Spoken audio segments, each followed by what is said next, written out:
Okay. Is it working?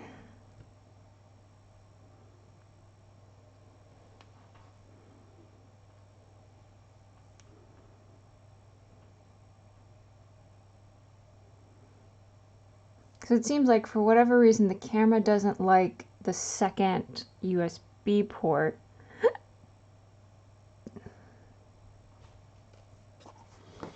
Which, if it's going to be fussy like that, well, I shall just have words. There will be words, they will not be happy.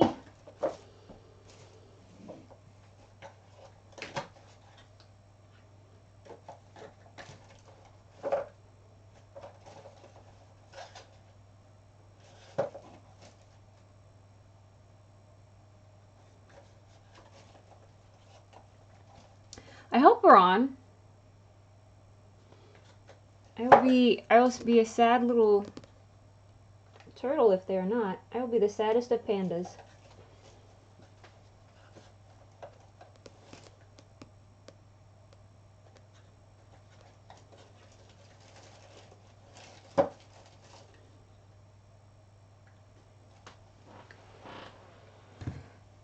Can you guys hear me?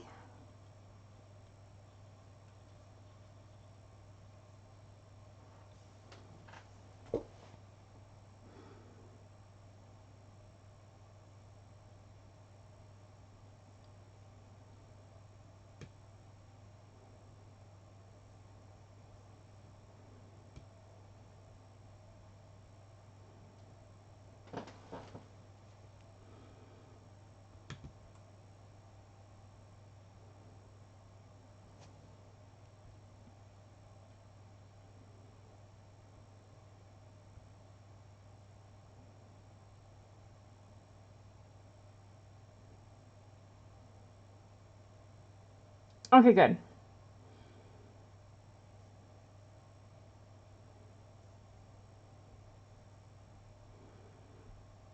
Like you try to do something nice, and then it all just kaputs in your face.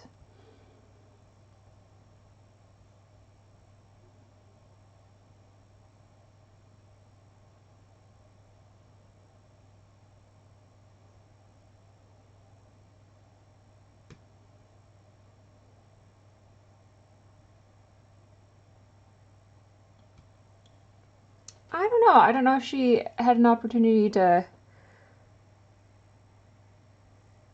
Did you have to refresh the video or something?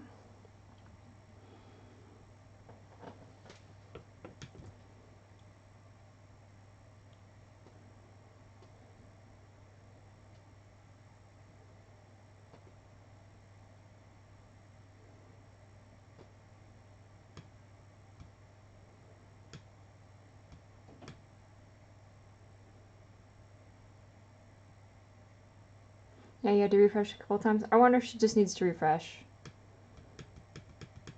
I know she tends to listen to a couple streams at a time, so she just might not have realized that I've returned. We has returned.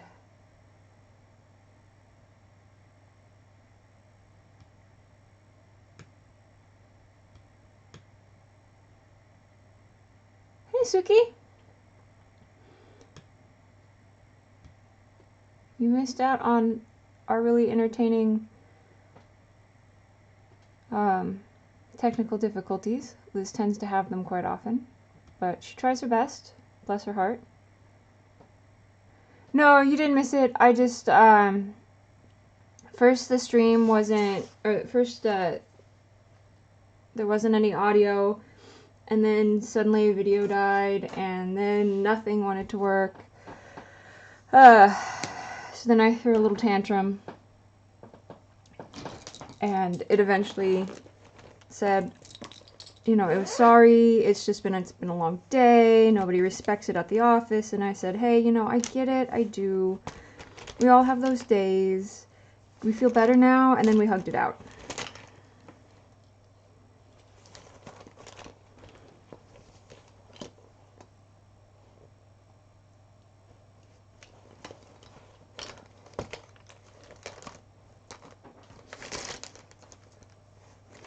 all day. I didn't want to draw anything but a jackalope all day long. And like, no, Liz,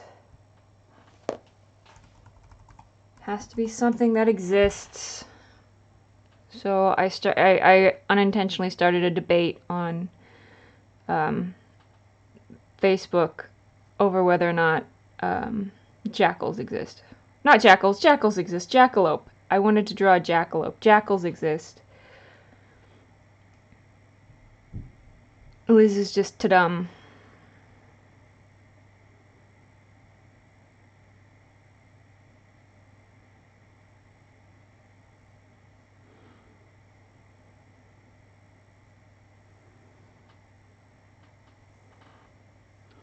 So how's everyone's day going?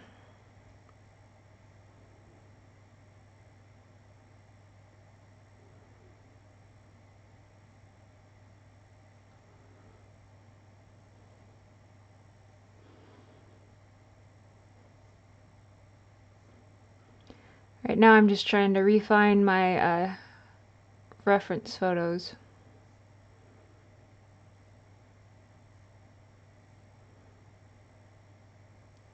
Jellyfish.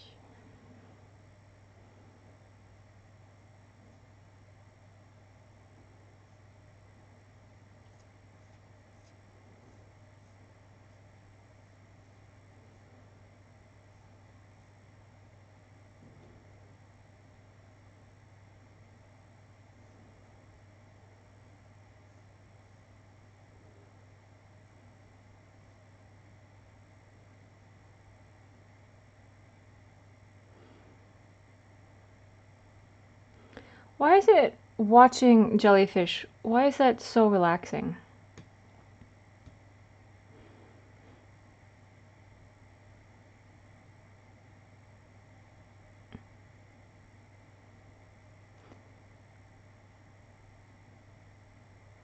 Yeah, jellyfish, those weird things that have survived for millions of years. Every time Thomas watches a walkthrough of Bendy and the ink machine, it makes him want to draw, and with whoosh buckets of ink. Suki just came from dinner. How was dinner? What was dinner? Thomas, good. Just got done drawing Inktober Billy Bat and drawing Inktober Psychonauts. I saw Billy Bat. That was really cool. I liked the pen and the comic pages. Suri made it! Sup, Suri? Thomas says hello. Yeah, jellyfish are really interesting, and they're also just really relaxing to watch.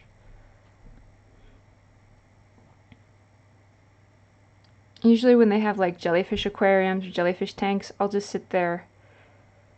Well, I won't sit there because there's lots of people walking around, but I'll just kind of stand there and just be like, ah, so pretty.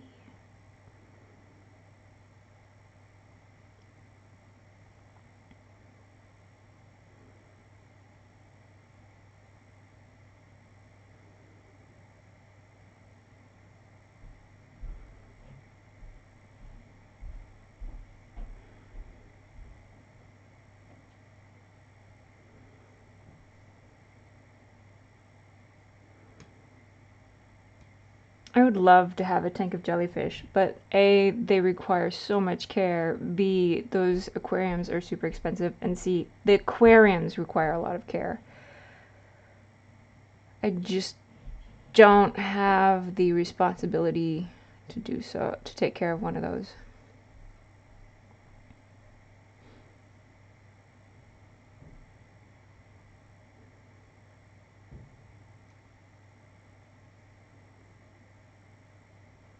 I don't know if May ever found her way back. She was here, and then everything just kind of pancaked.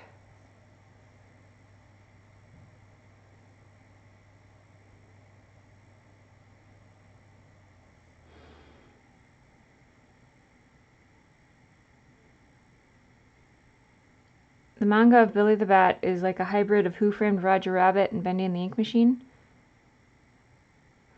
Oh, Suki made a new friend at Anime Club. I'm glad to hear.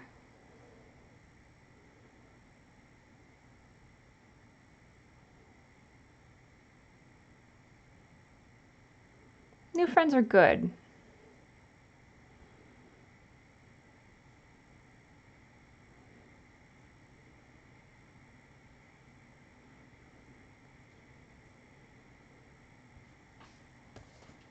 Yes, how was the club today?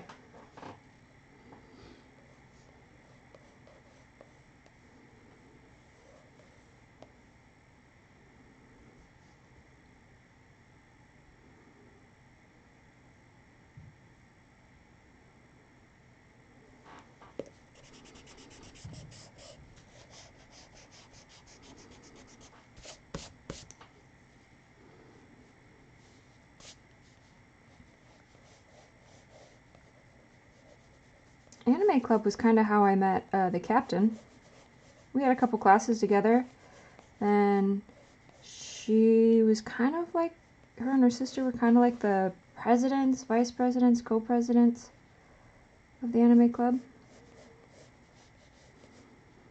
I was just that slacker who hung out in the back.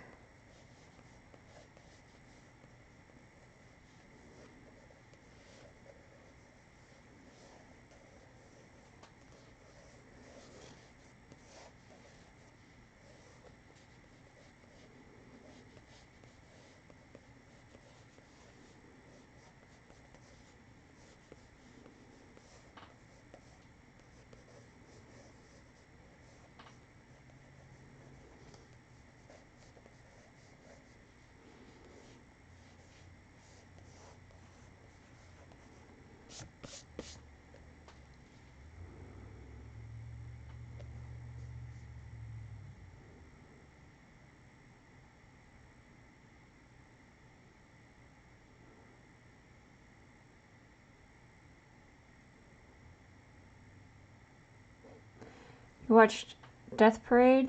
What's Death Parade about?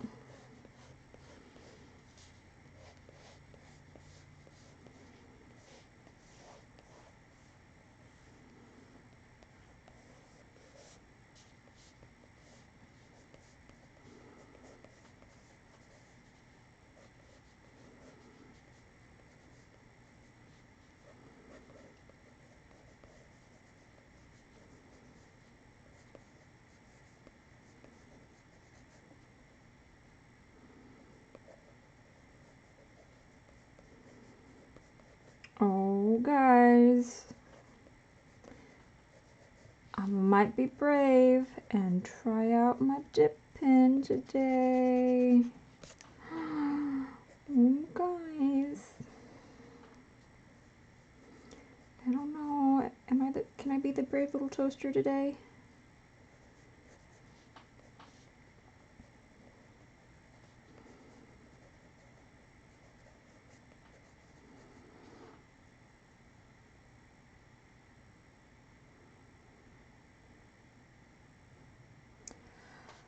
How do I feel about them revisiting Psychonauts 2? I haven't seen a whole... I'm going to be cautiously optimistic. Psychonauts is one of those games, like, I've watched I've watched people play snippets of it. I myself have never played it. I love the art style. I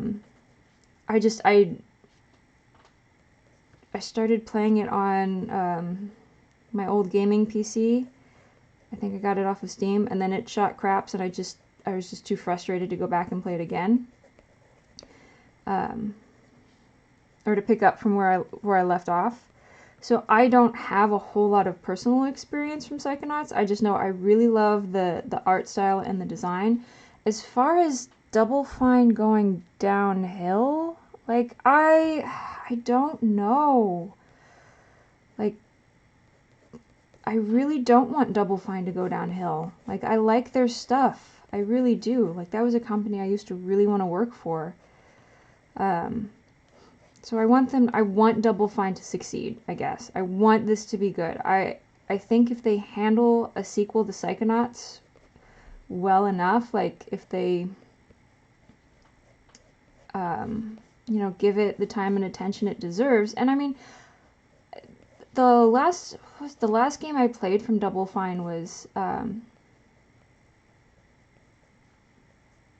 Broken Age, And oh, I loved that game so much. It was so beautiful and it was fun and it was well. The ending was kind of weird. But I mean, like, I enjoyed it. And so I really want to, yeah, I want it to be good. Be the brave little toaster, Liz. Be the brave little toaster.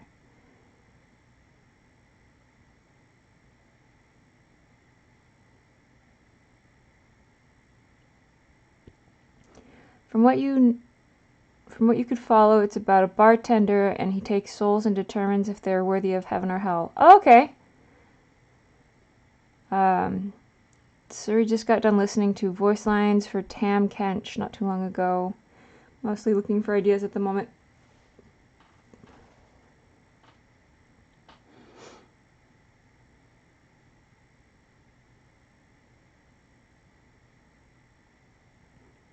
The only Double Fine game Thomas has played was Brutal Legend, and it got him into rock music. I haven't played Brutal Legend. I think I've watched. Once again, that's another one of those. I think I've watched clippets of it. I played some of their Trick or Treat, their Halloween. They'd made a game for Halloween. I had played some of that, and I didn't do too well with it, so I got frustrated and played something else for a little while. But I liked the game. I liked the art style. I like Double Fine's art style. It's very unique. I feel like they're willing to take risks on things that you don't see people take risks on much anymore. Nintendo, I guess, they don't mind. It seems like Nintendo's okay with taking some risks. How did Jellyfish work?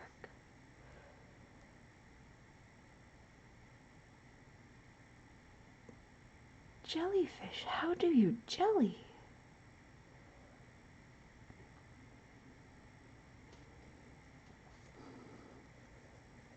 You just look like a really big, pompous, poofy collar.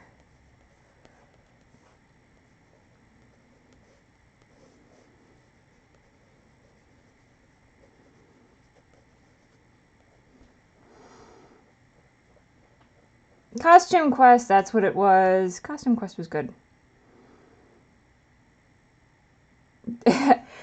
Feels like the greatest 80s movie that ever was. Grim Fandango. I've watched people play Grim Fandango. I didn't play the newest one. I'm one of those people who I've either had the time but not the money, or the money but not the time to play games. So I've gotten into the habit of just watching other people play games. So I'm usually pretty up on what's going on, or like I can, you know, I'm not completely, if people are having a conversation, I'm not completely left to the wind, but I don't have a lot of the personal experience myself, so I feel a little half-baked, like a little bit like a posier.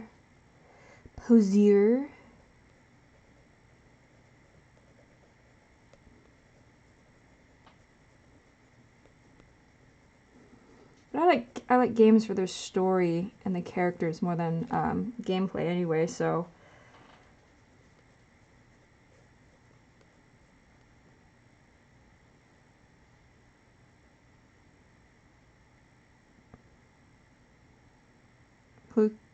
Plus it stars Jack Black and Tim Curry. Suki finally got to see the 1982 Blade Runner. What'd you think of it?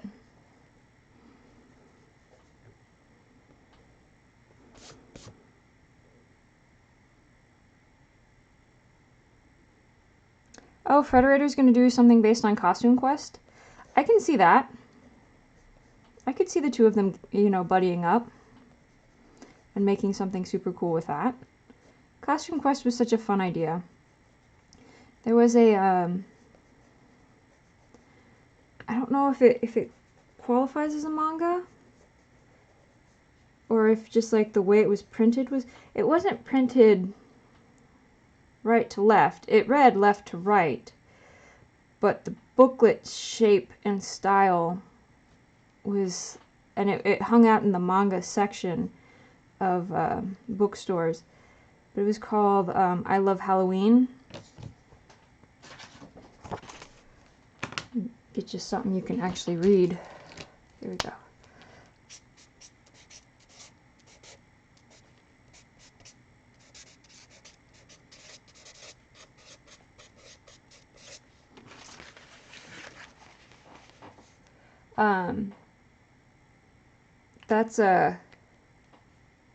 That one was a fun one. It was kind of gritty and dark, but not too terribly dark. I don't know, like sometimes the humor was unforgiving, I guess.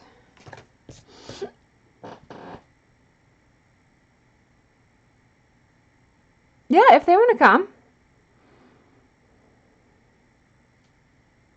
Oh, it's me. Oh, it'd be made by the people who did Over the Garden Wall. That'd be amazing. I really liked Over the Garden Wall. Like, that was one of the...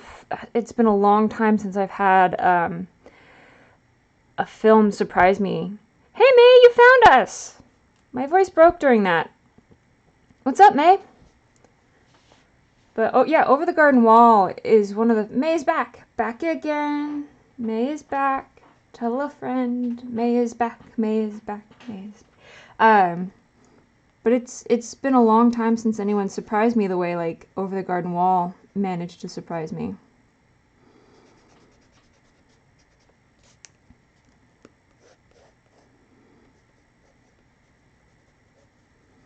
I definitely enjoyed it.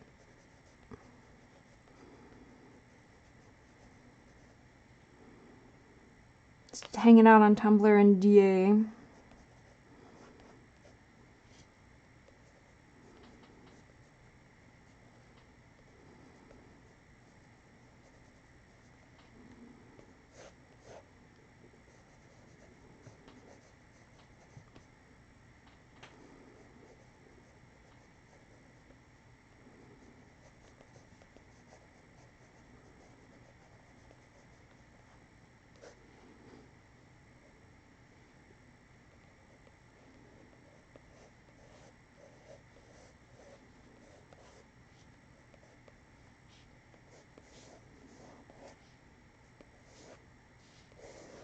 Everyone's been made into a moderator, right? Like I've done that. I've done my due diligence on that.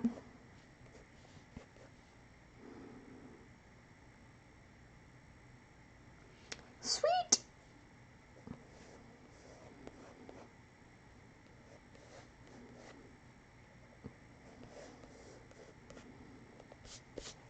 You know what? You know what I need to do though, right?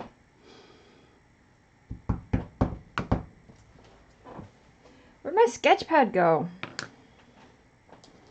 Dagnabbit, this is why I can't have nice things.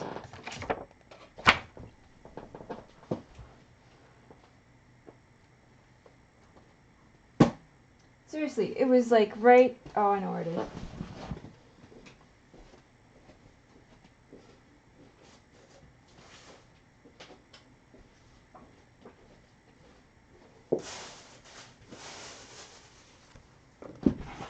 Hey Joe, what'd you know? I totally stole that from CR, don't tell him.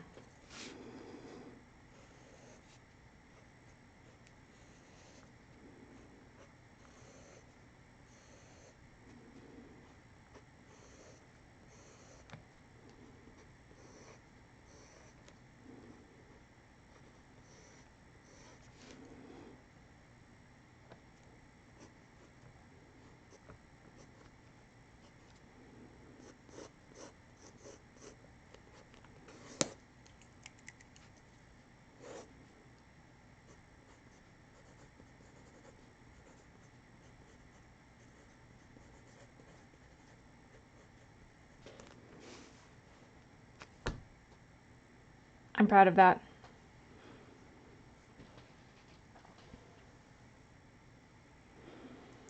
Oh, congrats, Joe. Got yourself a girlfriend. You go, bro. You little playa. She's also an illustrator? Good.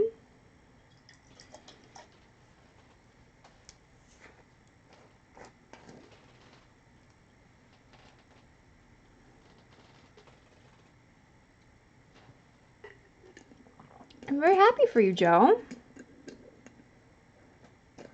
kind of, maybe. Still, I'm happy for you.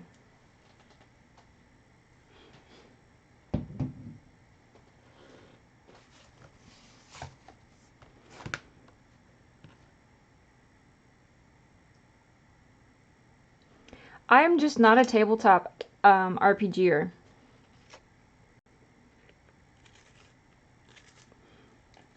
I mean, like, tell me all about them, tell me how it goes, but, you know, just, I'm just not a tabletop RPGer. I just don't have the patience. Joe, you're definitely worth something.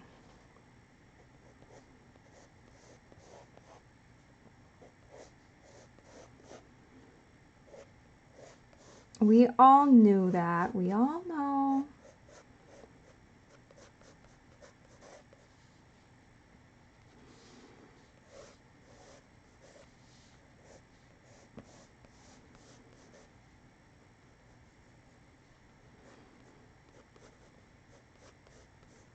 Hey man, love lives are hard.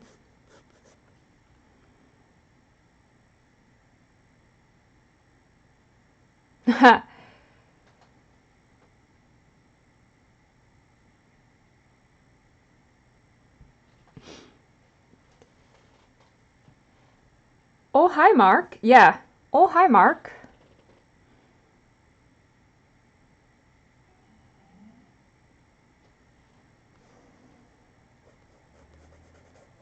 Oh, hi, Mark.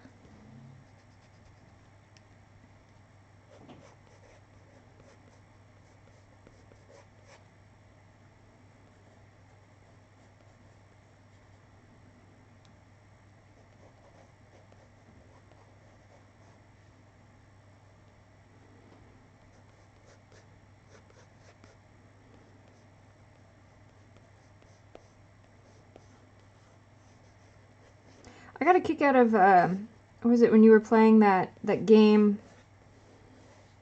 the Union game, Union versus Confederacy, and you were defeated by a fence, and you were also defeated by ammo, but not being hit by it, by having not reloaded your own.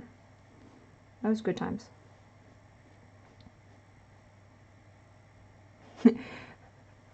I did not hit her. It's not true. It's bullshit. I did not hit. Oh, hi, Mark.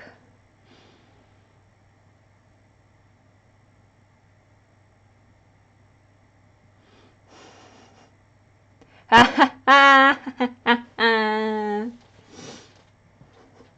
have fences! They have fences!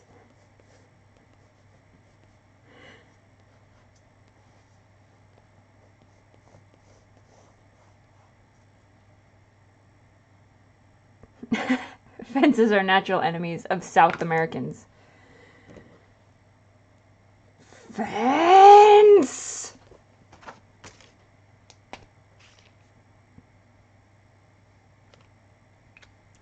You're silly.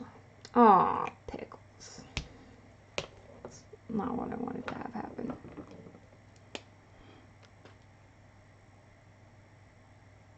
No, I haven't seen the Neighbors on Hulu. I'm wondering if his cringeworthy filming is what's reviving his career.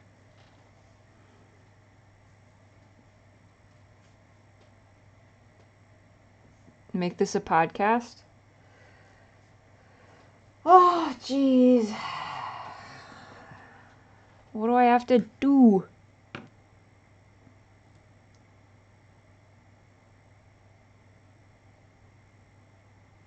Yeah, if you ever have the time or opportunity, just for lulz.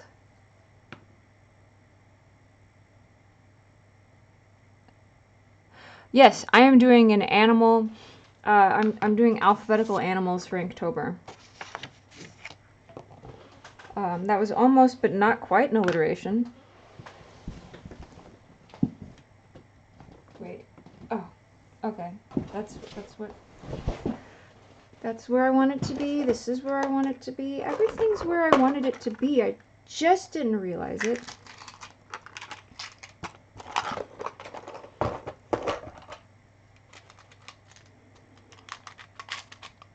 Now I have Shady's back stuck in my head. Shady's back. Back again. Guess who's back? Tell a friend. Shady's back. Shady's back. Shady's back. Shady's back. We're gonna try the dip pin. If it doesn't work and I screw this up royally, then as a reward for at least trying, I'm gonna draw a jackalope.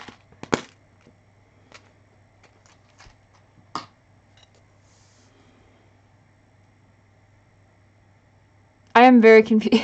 Suki summed it up politely. I'm confused by it. Oh, I love Flight.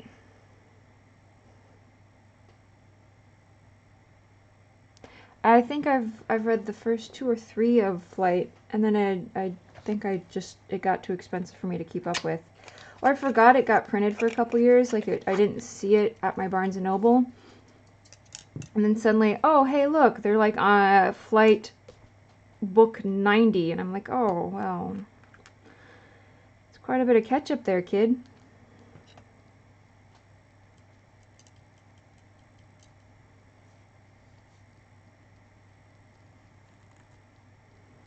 So here's the thing about left-handed people and dip quill pins.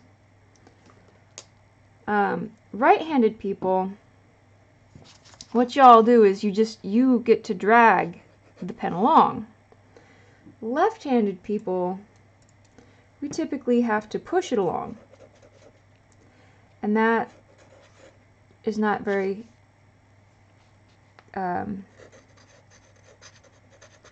when you've got a sharp pointy thing, that tends to score the paper. So I generally don't use dip pins, so we'll see how this goes.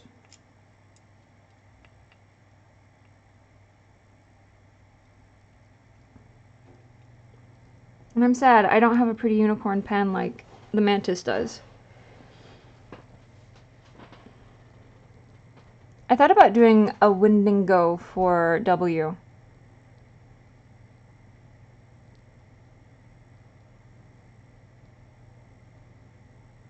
Oh, here. Whoop. Add moderator. Alright. Everybody should be a moderator.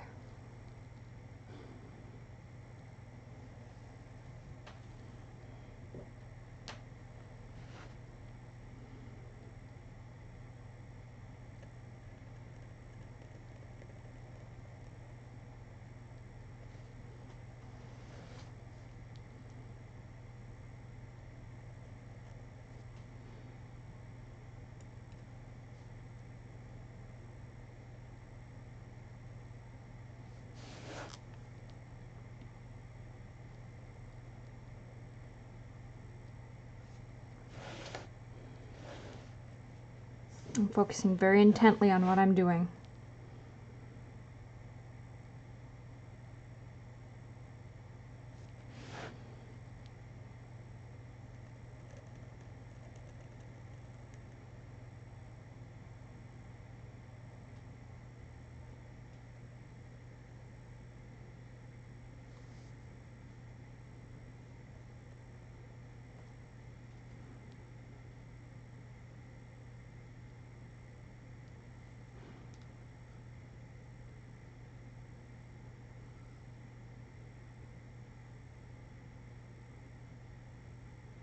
Aw, that's adorable.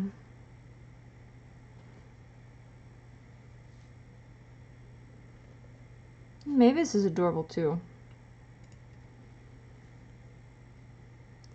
Mavis, I honestly thought I was going to be like, no, that's not where I want. Oh, dang nabbit, that's not where I wanted a line. Of all the spots on this part of the jellyfish, I put a line in the one spot I didn't want to put a line. Dag nabbit. This is why Liz can't have nice things.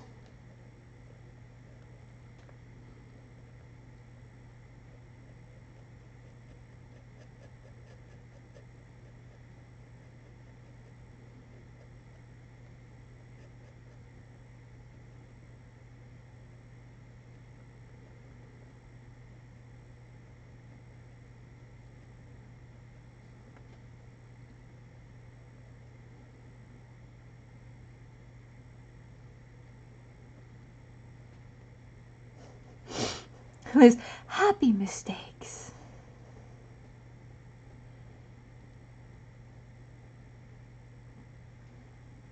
Yeah, that's really cute.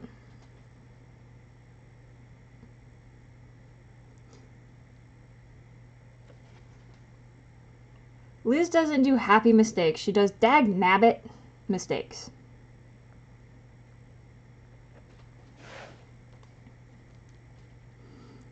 She does dag nabbits.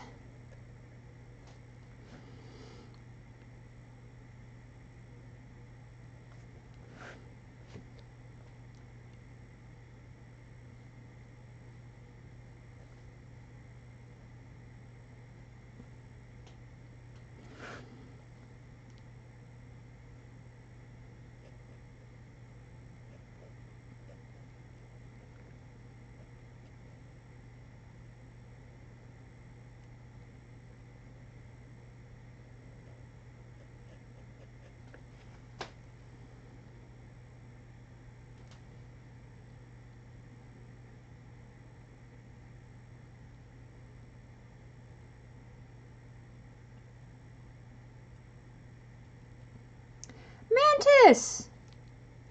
How are you doing? I was just saying, like 2 seconds ago, that I was going to be a brave little toaster and try an ink dip pen, but that I was sad that I didn't have a majestic unicorn one.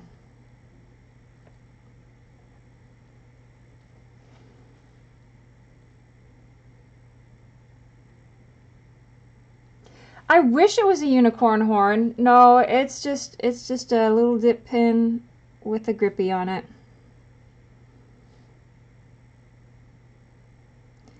I'm not cool enough to have a majestic unicorn horn. One day I hope to reach that level. I liked your gradient Inktober piece. Like that's a lot of concentration and thought. I would have given up halfway through and been like, "Yep. I tried."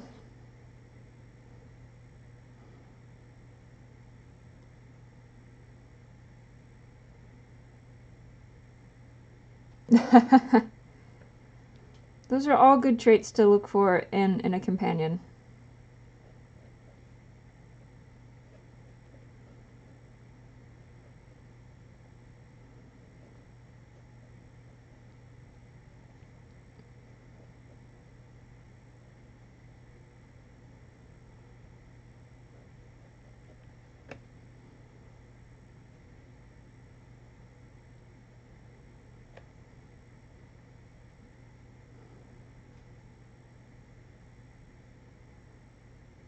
That's cool.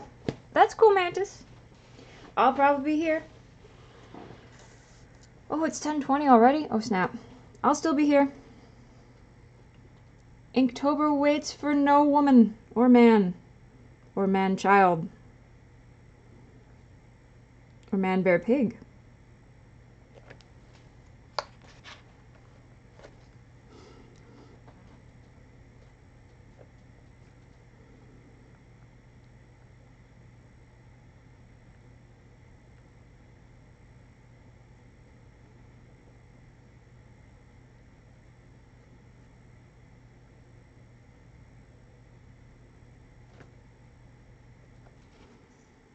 My reward, if I got this done at a decent time, was to turn around and draw a jackalope, but I don't think I'm going to get my reward today.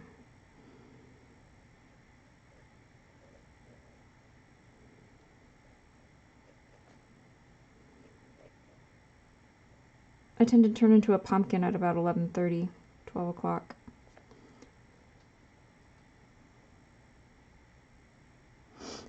Doing man, bear, pig for M. Mothman for M. I'm kind of, so I'd given myself the stipulation that they had to be existing animals, not cryptozoological. And I definitely regret that decision because I'm like, man, a Wendigo would be so fun to draw for W. And I just wanted to draw a jackalope all day long. And like man, bear, pig, or Mothman, that would be super fly for M. Well, my birthday's on the day that we're going to do the day that W falls on. So I might just be like, you know what? Birthday rules. Liz is doing what she wants. Eat it, Inktober. Just kidding. Don't eat it. I love you. Don't hate me.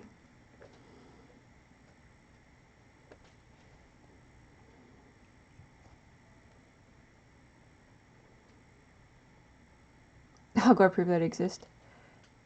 Ghost whale for W.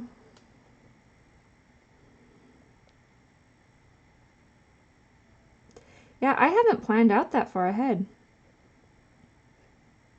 Honestly, the only one, as when I was planning early stages, I got to about B for bat, and that's when I kind of stopped planning things out. I was like, we'll just run with it.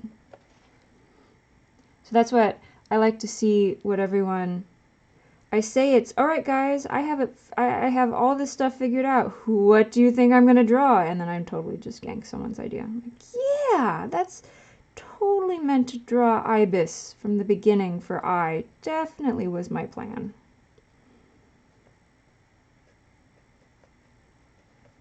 Oh, what? Ibis is the Egyptian god for thought? Oh, I knew that. I didn't just, get inspiration on that one from somebody else and use it. What? I'm not the idea moocher. You're the idea moocher. L for lemming. I did think J for jackal. Oh, sorry, do draw a jackalope for me. That would make my day.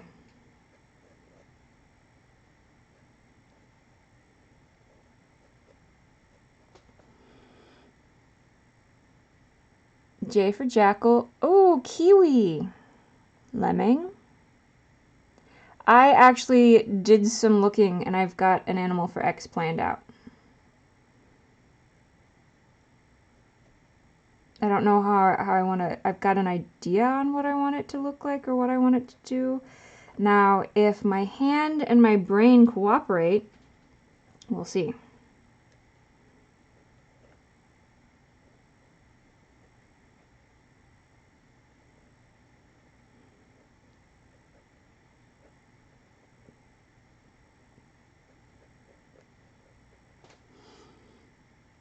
So yeah, if you guys want a drawing challenge, since I can't draw a jackalope right now, why don't you guys draw some jackalopes and I will pimp them out the next stream.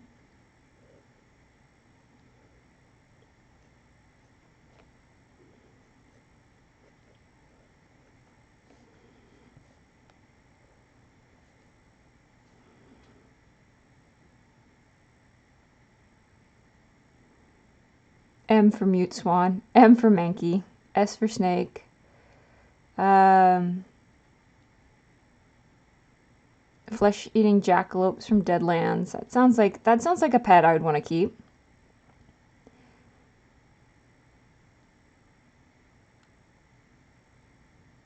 Yeah, a friend of mine from who's currently living in Denmark. He's Danish. He's not Danish. He's up in Denmark.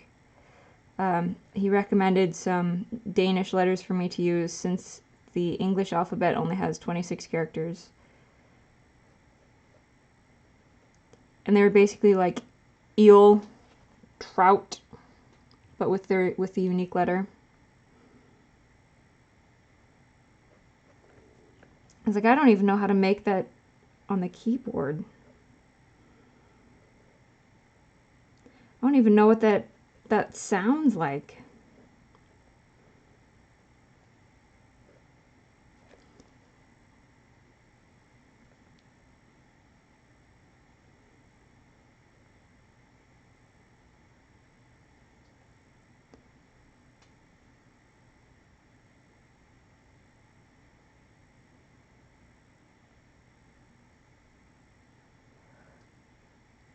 So it goes like O M N special N O P Q R Y for yucca from ukulele. You dare me to use an animal with the special N.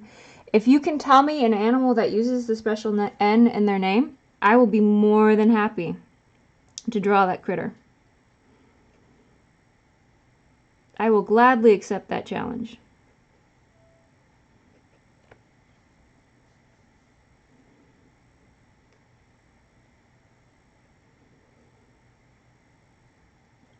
So I thought I was planning out these ruffles, but it looks like I just kind of went... So now when I'm trying to ink it, I'm like, what is going on?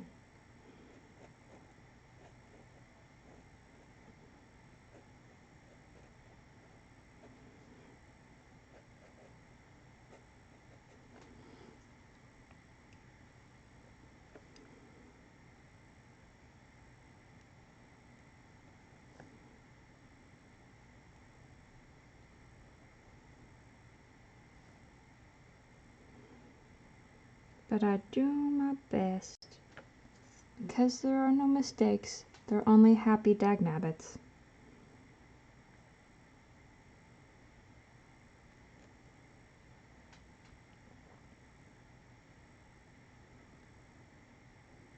And for Naga, it has to be an animal that actually exists, not a cryptozoological animal.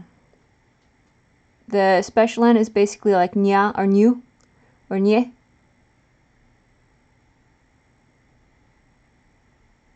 Chilean nyandu.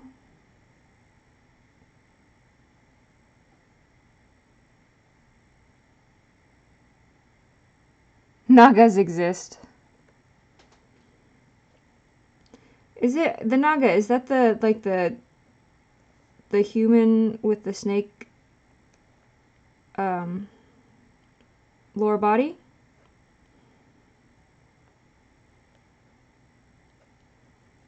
Oh dear Lord! I started this. I inadvertently created this debate on Facebook, and now I'm starting up a does it exist debate here on YouTube. I am nothing if not controversial.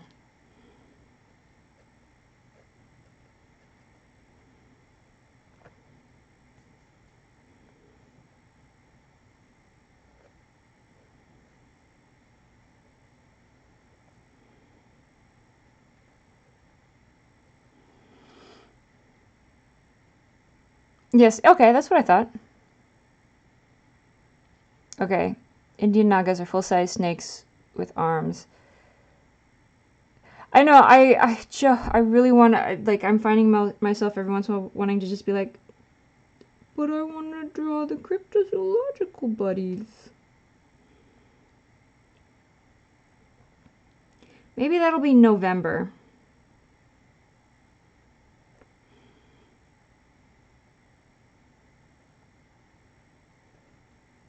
I was gonna call November like No Excuse November and try to just really bust out of my comfort zone.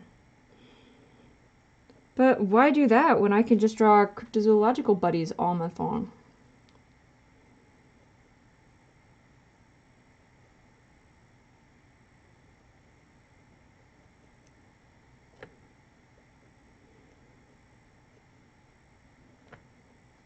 I definitely feel like I'm cutting into this paper. I got this sketchbook from Art Snacks. They last year they had like an Inktober special box, and it was $90, $99 even. And I was like, nope, can't afford that. So instead, I decided to treat myself to their normal box, not their special Inktober box. And in my humble opinion, the regular Inktober box was the better of the two. But the special one came with this sketchbook that I really liked the look of. And so when Art Snacks had their Black Friday sale, I hopped on, and lo and behold, the sketchbook that I was eyeballing was part of the sale. So I decided to just go ahead and order it, or I went ahead and bought one. I just went ahead and bought the sketchbook because that's all I wanted from the special box. I get it, and it doesn't really it's not exactly, to me, it doesn't feel like it's the most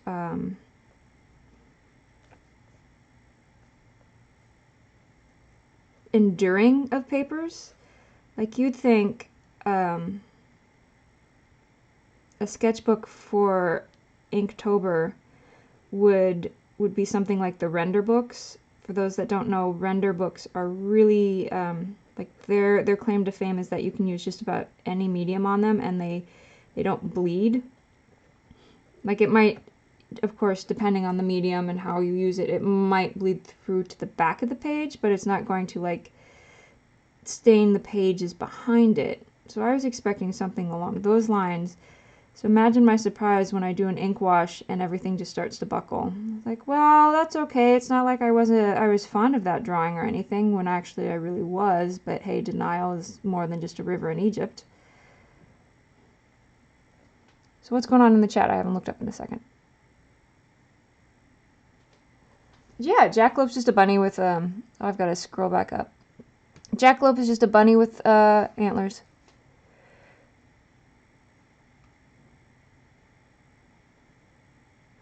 Naga is the snake-human hybrids of Hindu mythology. Also see the picture of Mothman that someone took from their house. No, I hadn't seen the picture of Mothman someone took from their house. Mothman's kind of creepy. Yep, jackalopes are bunnies with antlers. Were Nagas good guys or bad guys? I think it probably depended on the story. T for T-Rex, that's a possibility because they did exist. M for Mammoth, I could do that because it did exist.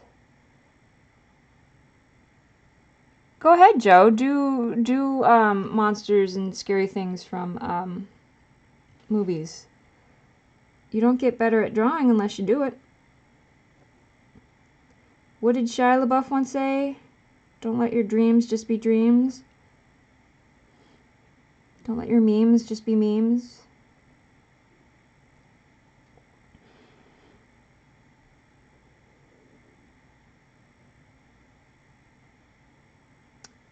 Suki thought Art Snacks was a subscription box for food for artists. I could see it. Excuse me, I could see that. You know, like little snackies that you could have at your desk that are easy to eat and won't cause a mess. They do include a candy usually in their in the box. So you do get like a little snack, and their logo is a pencil in the shape of a pretzel, which I thought was pretty clever.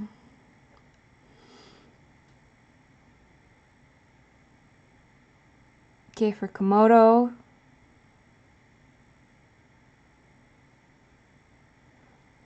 Joe is basically a tinfoil hat man.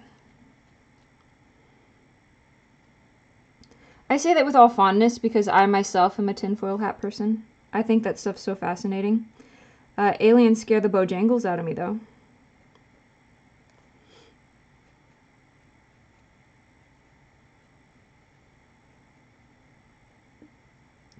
Joe, have you heard of the missing 411?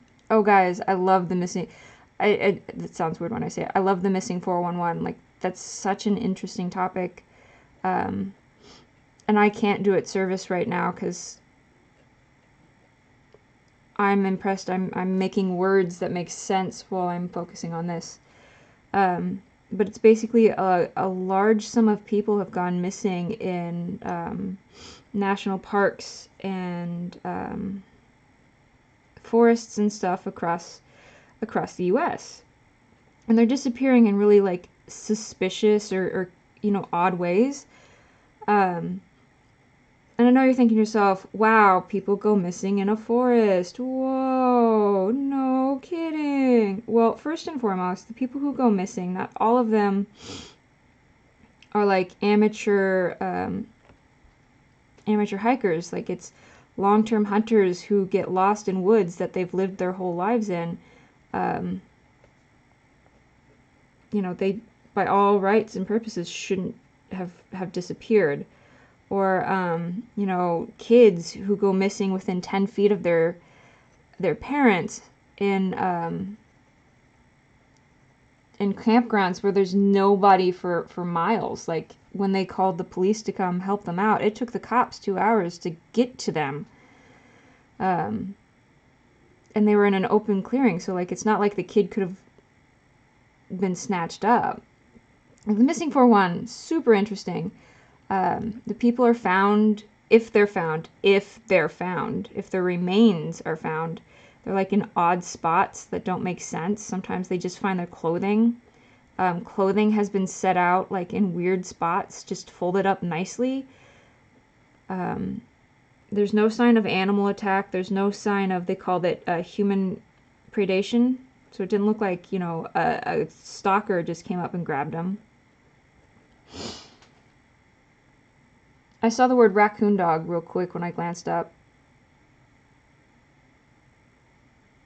Okay. Secret Saturdays. I do not.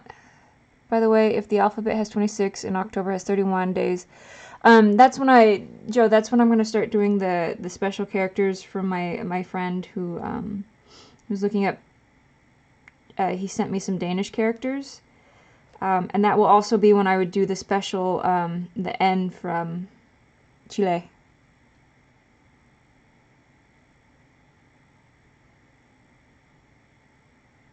A weird cast.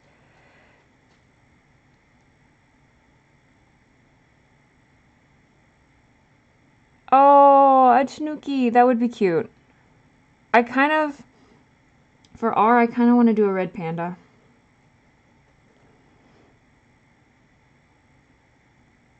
A car mechanic shop? Mechanics. Just taking it to the mechanics, taking it to the shop. Auto body store. Auto body shop.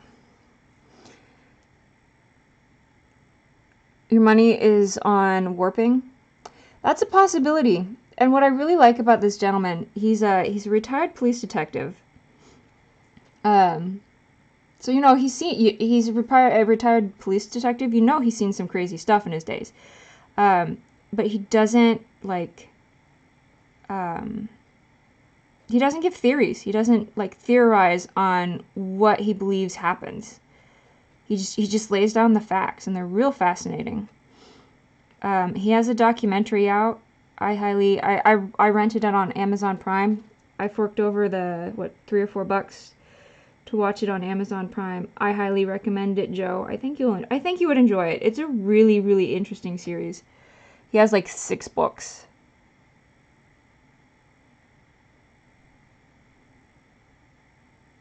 Dudette? I'm a dude, he's a dude, she's a dude, we're all dudes.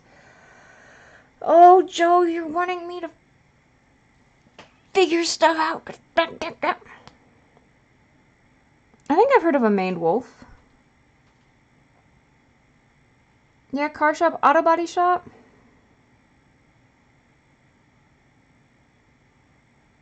Oh, Freddy.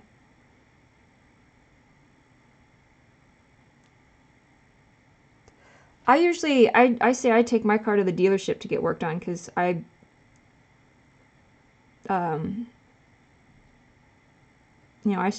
take it to the dealership we bought it.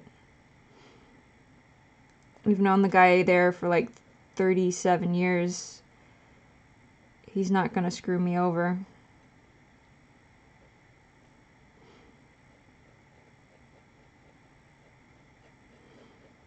It would not behoove him to screw over someone whose family's been buying cars from him for like 37 years.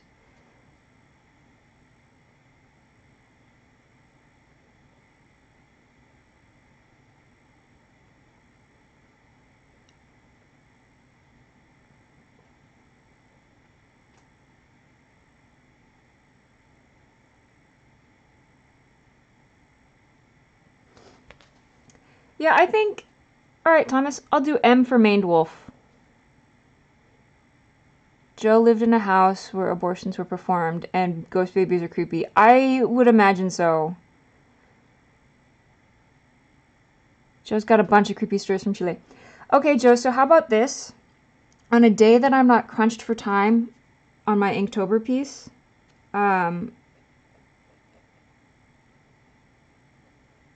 we can have scary story hour with Joe. I'm a little crunched for time on this October piece because it is 10:42 and my bedtime is 12 because I'm an old lady. But we'll figure out a time. And in honor of the Scary Story Hour, I will draw cryptozoological beasties. How about that? We'll actually like plan for it.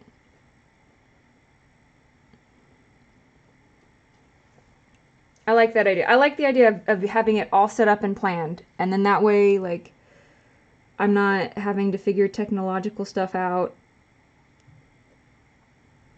Because my OBS was acting fussy. I don't wanna agitate it.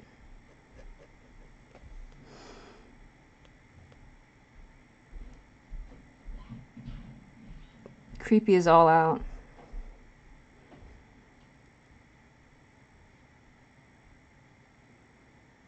Yeah, the Travelers. I've heard of them.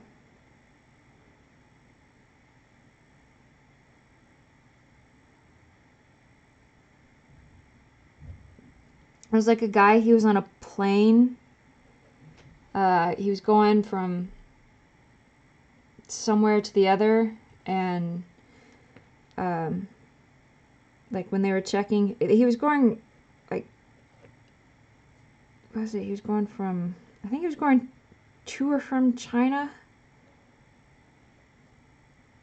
It was, but anyway, he was having his passport checked, and it didn't match up. Like, it said he was from this weird country that didn't exist. And he had currency and he had legit paperwork, and then just suddenly one day, like, they didn't know what to do with him. So they took him to a hotel and kind of was just trying to observe him until they could figure out what to do, what was going on, and then he just disappeared.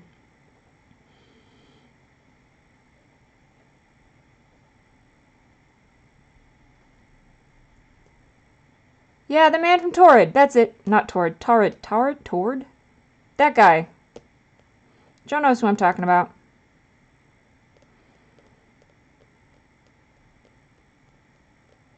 John Titter. If a teenager decided to work in an auto body shop part-time, what kind of work would he be able to do there? It would probably depend on his skill set and, you know, how long he'd been working there, how well he knew other people. Because I could see him, like, getting his hands dirty, learning the ropes, like doing some simple stuff perhaps. I would imagine it also depends on how big the auto body shop is, because if it's like a mom and pop's, he would probably get to do more. That's just my assumption. I've never worked at an auto body store. I've never worked at a mechanic's.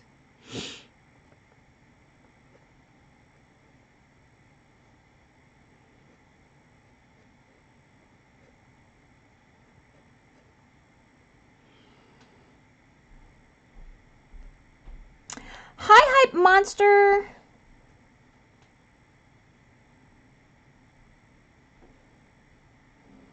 How you doing?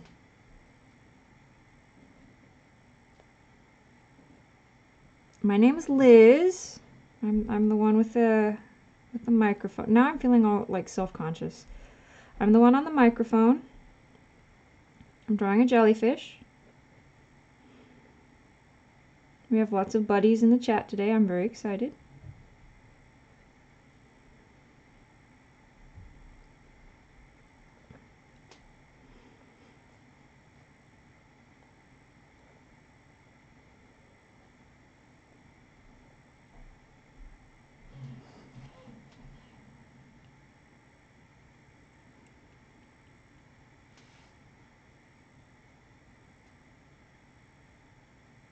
Oh, a woman who found in Japan. She was in an egg-shaped boat.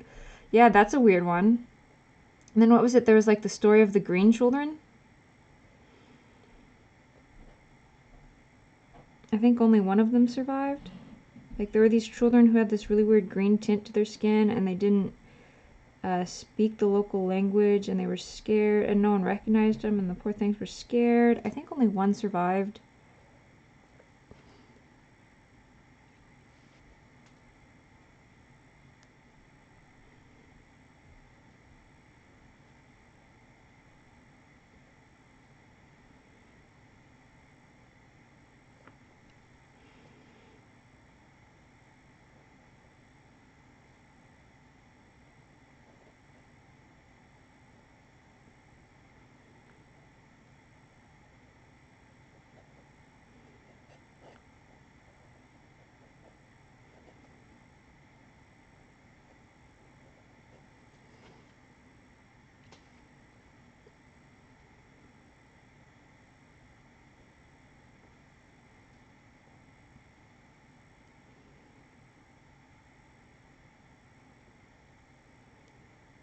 It seemed like such a good idea when I started. I should have known better. It wasn't a jackalope.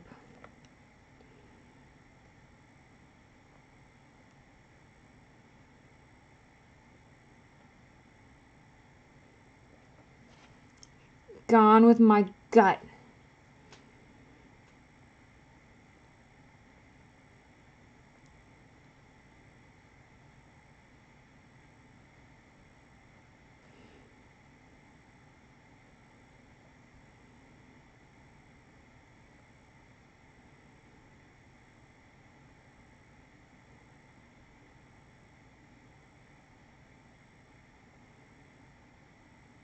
Hey guys, chat, I can't hear you. I need you guys to speak a little louder if you don't mind.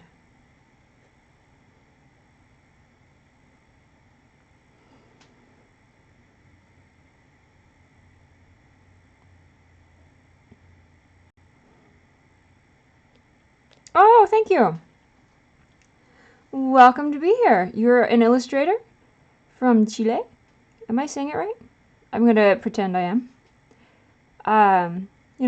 Yeah, please feel free to share your stuff. Always happy to have more art stuff around here. The Devil's Triangle's doing their shenanigans again. Oh yeah, well, welcome aboard. May is an artist.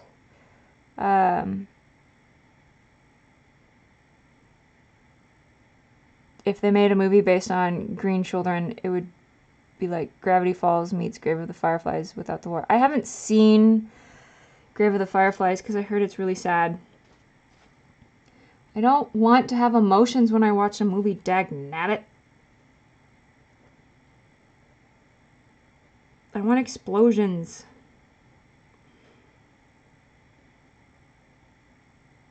I like murder mystery movies. Those are fun. 9 times out of 10, I predict whodunit. I tend to annoy my friends.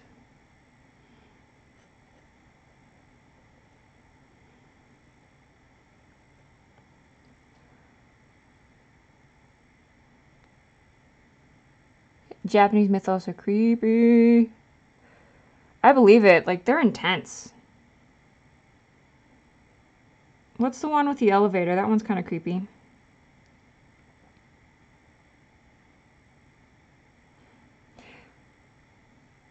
Speaking of jackalope, Suri is almost done with my jackalope sketch. I'm excited to see this. I've just been thinking of jackalopes all day long. Joe's curious about, just seeing what the suicide forest is about. But then again, it is the suicide forest. So there is one of the ladies I work with. She was listening to some kiddos who had gone to explore the suicide forest, and they were kind of like, dudes, what if we see a body? What if we see a body here? Dudes, what if we see a body? And I just wanted to be like, you dum-dums. It's the suicide forest. You're just now realizing that you're in the suicide forest. You flew from America to Japan to see the suicide forest, and you're just now grasping the concept that you might be in a place where people, you might stumble across some things that you don't want to see. Y'all bunch of dum-dums. Like, yeah, that place is really interesting and fascinating, and I'm very curious about it, but, go in aware. Do your homework. They were really annoying. I listened to them because I had nothing better to do. My audiobook was still downloading. But I just sat there going, y'all dumb.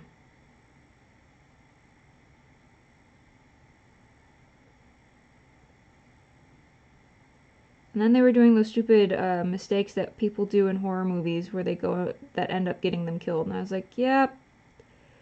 Y'all dumb. Y'all dumb. Dum dum dum dum dum.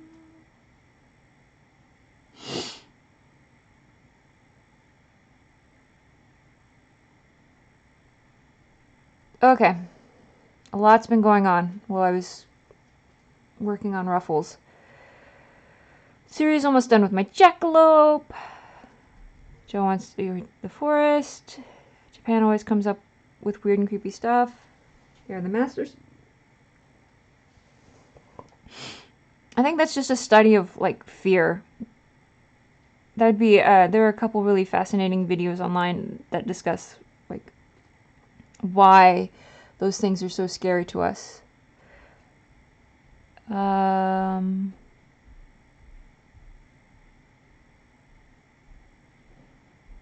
Joe, will you want to eat a crab with a human face printed on the bottom? That's a really unique question, Thomas.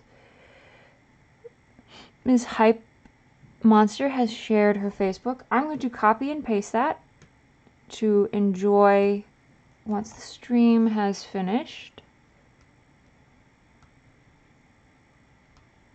Oh, my keyboard fell asleep. Come on.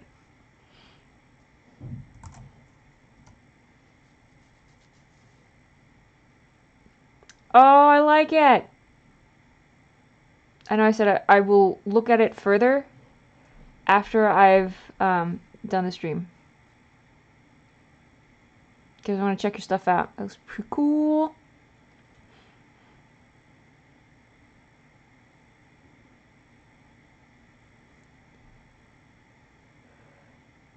Yeah, I'm also afraid of the ocean. The ocean is a scary, scary place. I love going to aquariums, but oceans scare the wee out of me.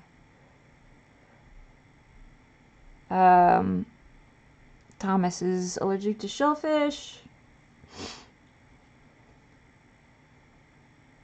Hype, hype, hype.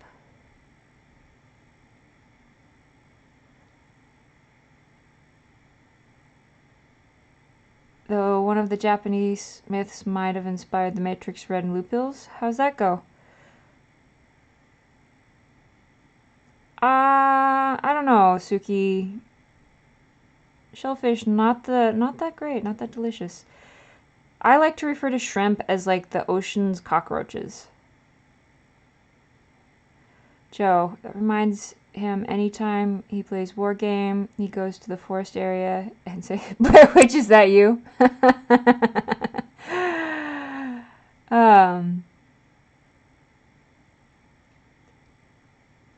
Joe would like backup. Hype Monster, is Chile a freaking creepy country when it comes to aliens, ghosts, and whatnot? Freddy is in bed now. What is scarier, psychological or gore? Psychological all the way.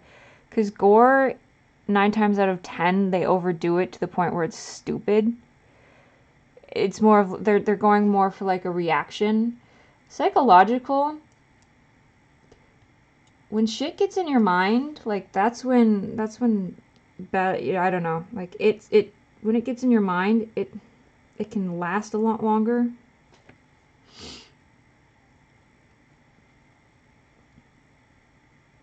My parents were very anti-spanking when I was growing up, which, I mean, I had a really high pain tolerance, so spankings like weren't that awful. I didn't get them very often. But anyway, my parents were very anti-spanking, but they were masters at guilt tripping. Y'all, I still feel guilty about stupid stuff I did when I was little. I still feel awful. I spilled milk once. Oh my gosh. I still use both hands when pouring milk now because what did I say? I told you that's heavy. You're going to need both hands, but now look at that. We can't drink that milk. That milk is wasted. We can't have that now. And now we're going to have to waste even more to make up for what was lost. Milk doesn't grow on trees, you know. A cow worked hard for that.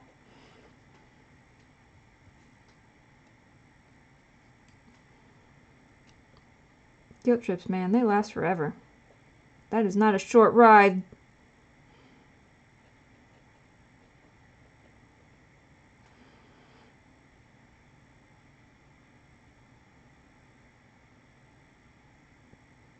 Nerd cons of this year were a mess. The art here is really underrated and people sometimes are really despicable. Oh. Oh. In Japanese mythos, there's a spirit that lurks in the ladies' rooms and asks them to take either red or blue robe. Where in the U.S. am I? I am in Missouri, Kansas City. Smack dab in the middle of it. I'm informed that our accents aren't very exciting or interesting. I believe muddied was the term.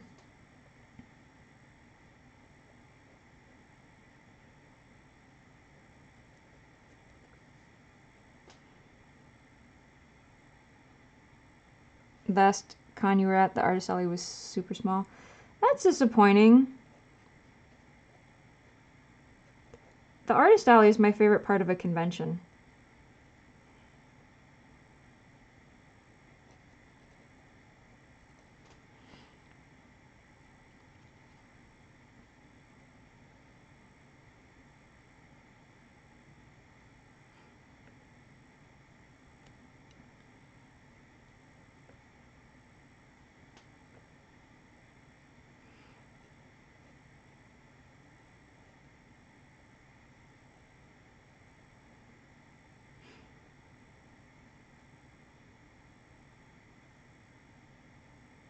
I have not seen the Loud House. I've heard you guys refer to it a couple times though.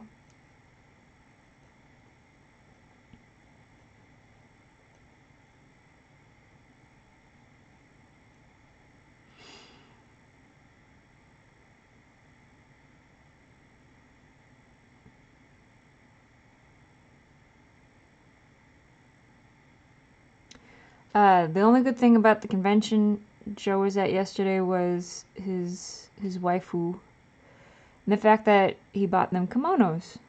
That's nice.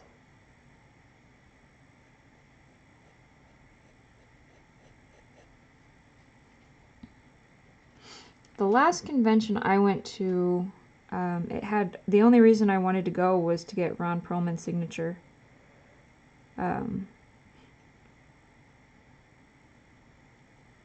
And then some jerk jumped the line and was like, Mr. Perlman, big fan, read my script. Read my script. And Ron Perlman finished signing the action figure I had brought for him to sign, handed it back to me, took the guy's script, said, thanks, pal, set it aside, and then moved on to the next person. And I was like, oh, that's cool. I just waited in line for 2 hours. That's no big deal.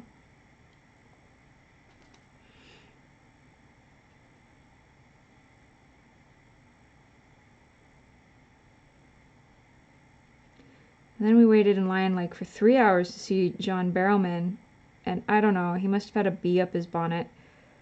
Because when it came to, I didn't care for a signature from him. I'm not a real big signature collector.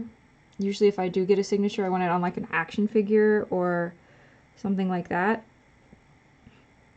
But my friend who went with me was she's a huge signature collector. She's got a slew of them. I think her most recent prize was from Tim Curry. Anyway, you know, we stood in line for her, and he just kind of like blew her off. Like everyone else, he talked to for a few for at least a few minutes. Thanked them for coming. You know, thanked them for their patience. Thank you for coming to see him. She came over, he signed her thing, and then just kind of shoved her along. And she's like, I also paid for a photo. And he's like, oh yeah, okay, whatever. And I was like, well, I had ordered, they were selling some t-shirts while we were waiting, but they had run out of t-shirts, so they were doing like online orders. So I'd made an online order for one of the t-shirts. But after the way he treated her, I was like, you know what? I'm not gonna give this guy any cash right now because I'm not a fan anymore. I'm a little butthurt over this treatment. So I canceled the order.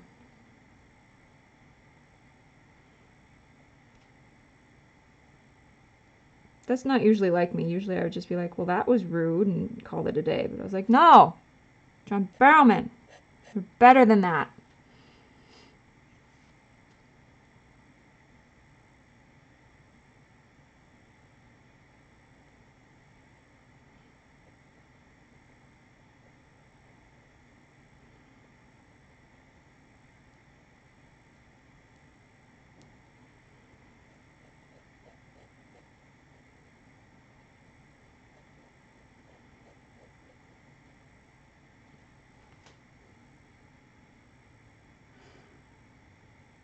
Yeah, I did get to meet HB, Hellboy.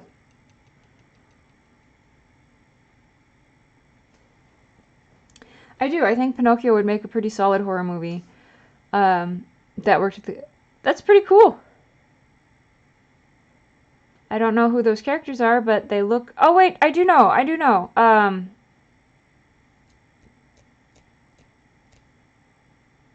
Pickles. I know who they are though.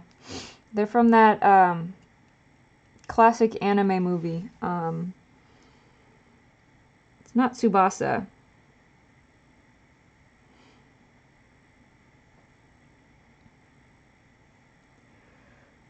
I did meet Hellboy.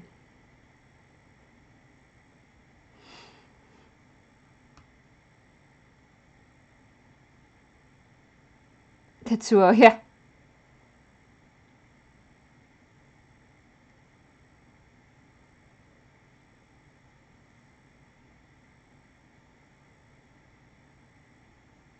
Akira, that's it. Okay. I knew, like, I honestly, like, the second I saw it, I was like, I know that, the movie poster just popped into my mind, because that movie poster is so iconic. I was like, it's the guy with the red motorcycle. Oh, that doesn't help any. Akira. Yeah, that was a good one. Yeah, I mean, Pinocchio's, like, dark is all out. That'd be a good one to go dark. And I think I'm curious to see how Del Toro goes with that. Because I think one of the things that Del Toro's films are so good about is he doesn't just focus on, like, the monsters aren't the only, in a lot of his movies, the monsters aren't the only threat. Like in Devil's Backbone, or in,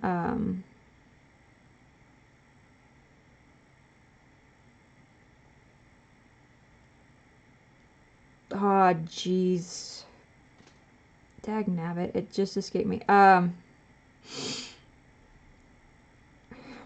Guy with, you can't see, I put my hands up to my eyes. Pan's Labyrinth, that's it. Because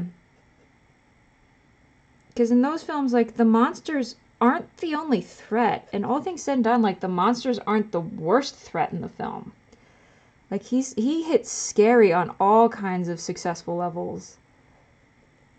Like, you are afraid for the characters in more than one way.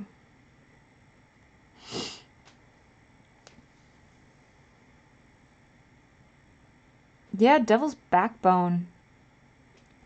Devil's Backbone was rock on. Pan's Labyrinth got hard to watch. I'm half tempted to say Pan's Labyrinth is more of a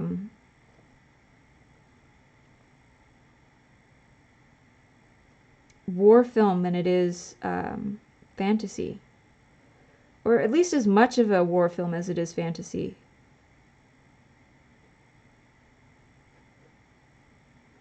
Though I love the character designs in in Pad Thais. I love the character design in Pad Thais.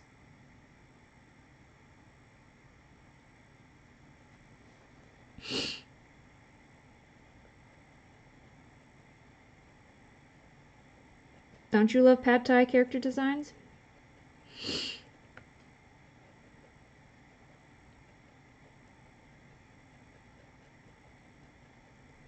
There was one he did that I was actually really disappointed with. It was the one with the fairies. I felt like the potential for that one got lost. It's one of those things you could tell what bits he worked on and what bits somebody else worked on, because I don't think I think he worked with somebody else on that one. Ooh, Wind in the Willows.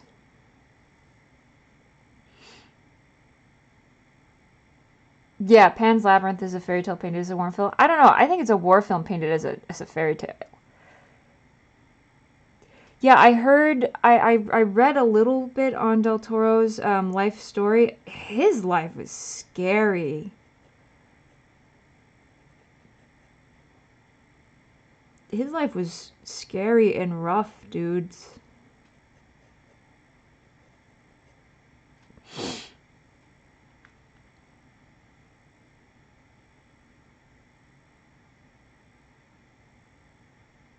At the Mountains of Madness.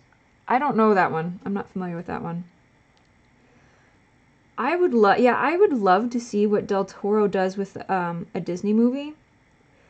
That said, Del Toro has shown that he can do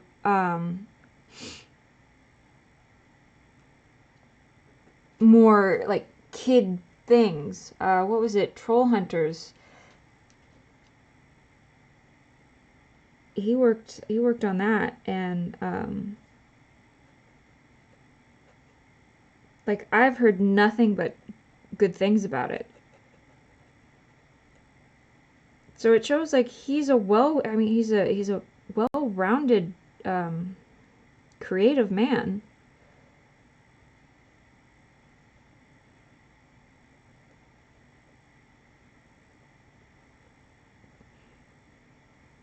And I love his work. I love his style. I love that nothing is safe. When you're watching a Del Toro film, nothing is safe. Like, I've watched enough media. I know enough about genres and writing and just all that kind of stuff that I don't get surprised very often anymore.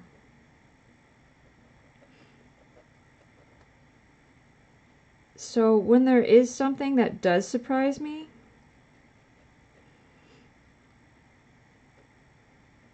like I get excited.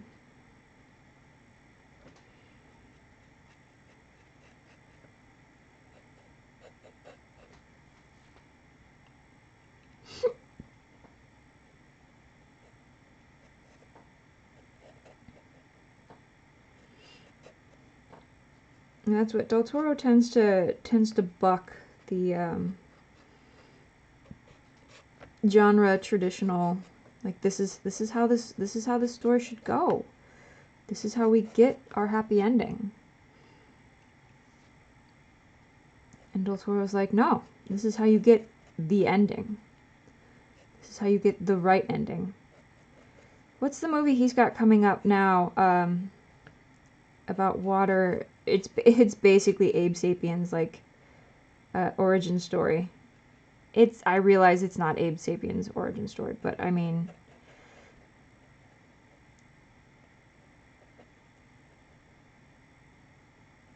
you know, let's call a duck here. It's Abe Sapiens' origin story. Sir, he's done with my jackalope. Toss that sucker up there, bro. I wanna see.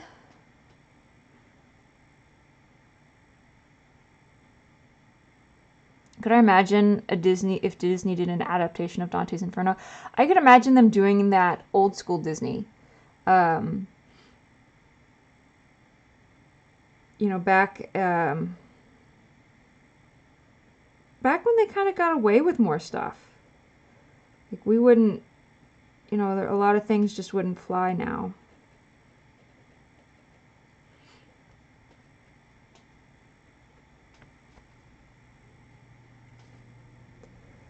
I don't know what happened with this little limb over here, but it's not my favorite buddy.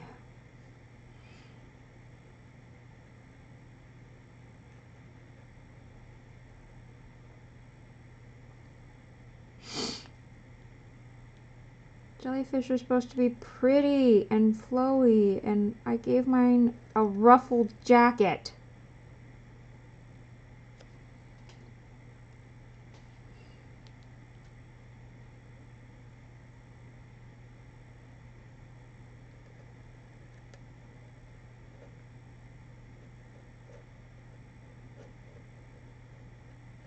What do they call that, a doublé? I don't know.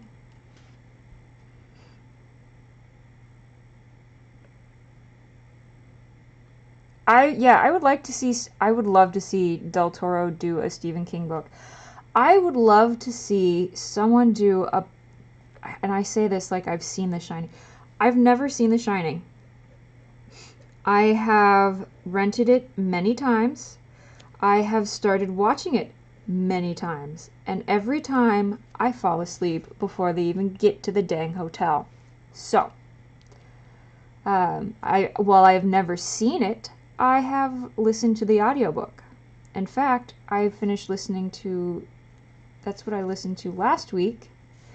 No, I listened to Dr. Sleep last week. So I listened to The Shining the week before last week. So 2-3 weeks ago. I'll let somebody else math that one out. But I listened to The Shining, and then I listened to Dr. Sleep, which is the sequel to The Shining. And I was talking to one of my coworkers who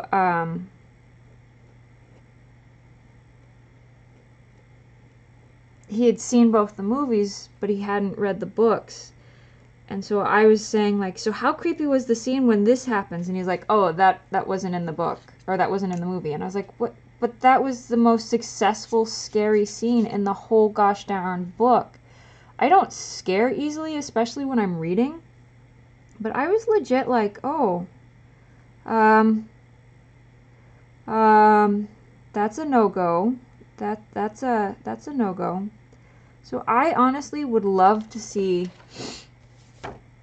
his take on that. And I think he would do a really, I think he'd do a really good Tommyknockers. I think he'd do a really good Tommyknockers.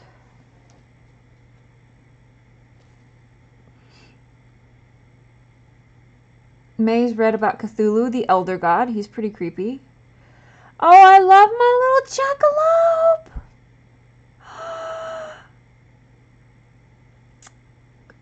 Oh, he's so precious. I love it. I'm going to share. Oh, wait. Everybody can click the link. Yay! Thank you! He's so precious. He's my buddy. He's the bestest buddy.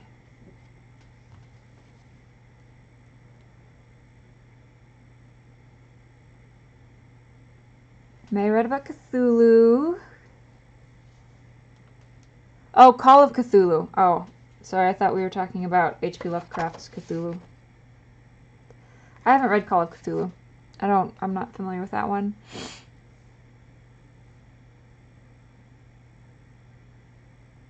At the Mountains of Madness. I'm kind of just, I'm limited to what my audiobook library has available.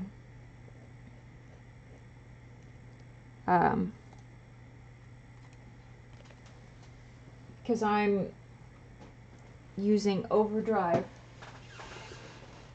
And Overdrive only lets me borrow what's at my public library. And my public library is teeny. So it doesn't have a wide selection of books, let alone his. It's got the big ones. I got to listen to Cujo and Christine. I got to listen to Tommyknockers, It, The Shining, Dr. Sleep. So I got to listen to. I've had the opportunity to listen to a couple of them, but just not many. Bye, Joe. You guys have a good evening. Good luck on the Discord. That thing is like crazy. Discord is the bane of my existence.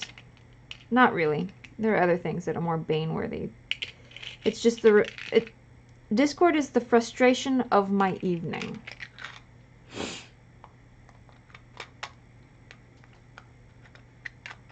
Lovecraftian monsters. Some spooky things. I could do that. I'd be down for that sometime.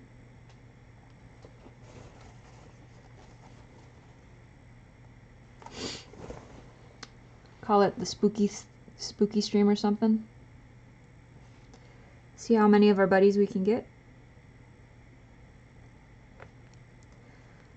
I don't know what I'm doing. Oh.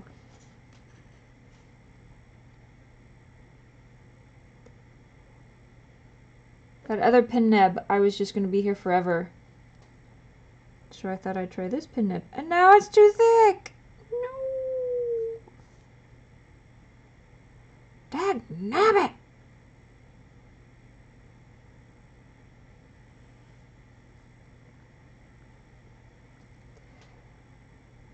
There are no mistakes, only dagnabbits.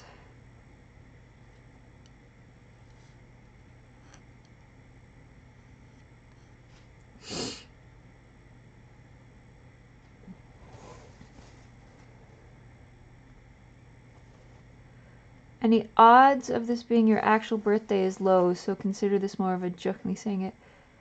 Yeah, it is. Today is not my birthday, but that jackalope is going to be. I'm considering that jackalope to be a birthday present, and I am very, very pleased and very happy and very excited about it.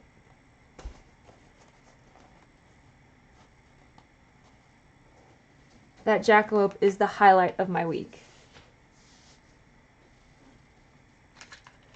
Because I wanted a jackalope. That's all I wanted.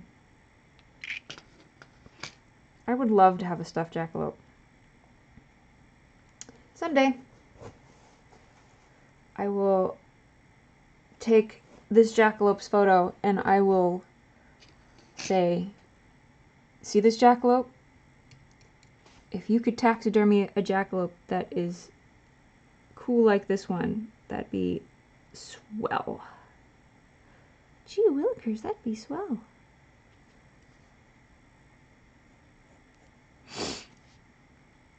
Speaking of Stephen King, Thomas should continue to listen to the audiobooks of The Dark Tower.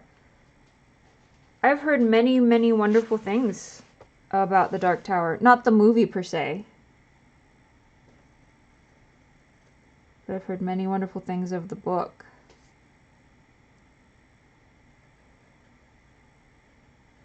And supposedly, The Dark Tower ties into it.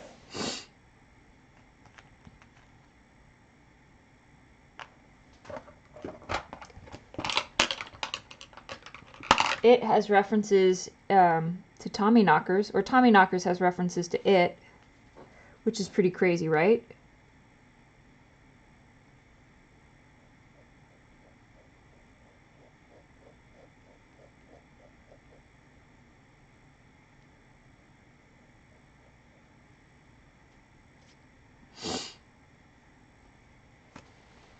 The Tommyknockers was about, for those who aren't familiar, though I'm pretty sure, I wouldn't be surprised if most of you guys have seen the,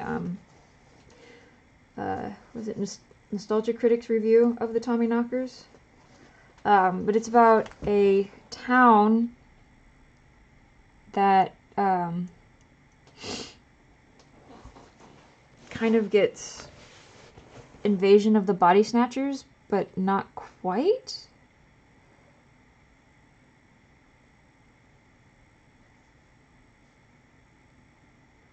Tommyknockers was one, oh my gosh, he just dragged it out, and he dragged it out, and he dragged it out, and he dragged it out, and he dragged it out, and he dragged it out, and he dragged it out, and then it got interesting.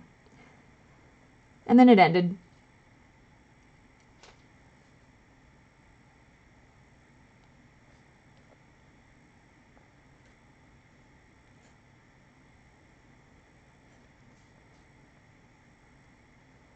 I'm told that's just parkour for him. Parkour. Par for the course with him. Parkour. Yes, Stephen King parkouring. He released a book not that long ago with his son called Sleeping Beauties. I don't know what it's about. All I know is that it is not available on my Overdrive.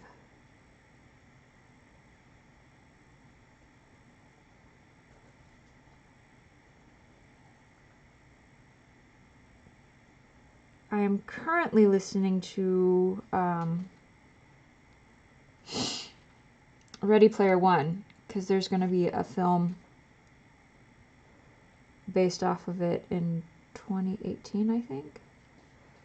And I was informed that the book was good. And it's just kind of been nothing but 80s references, which makes me laugh. I'm gotten quite a few of them.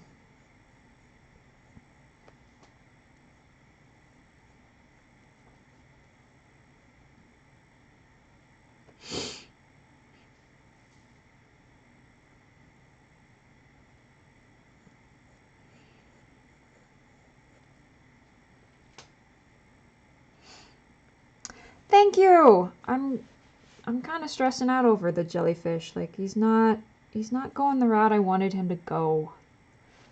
That's the thing. Like I'm always happier with my pencil sketches. 9 times out of 10.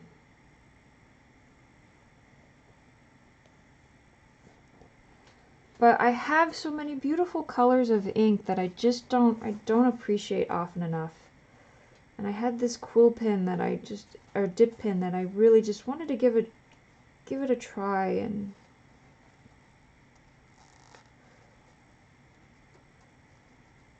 I'm jealous of Mantis's unicorn pen.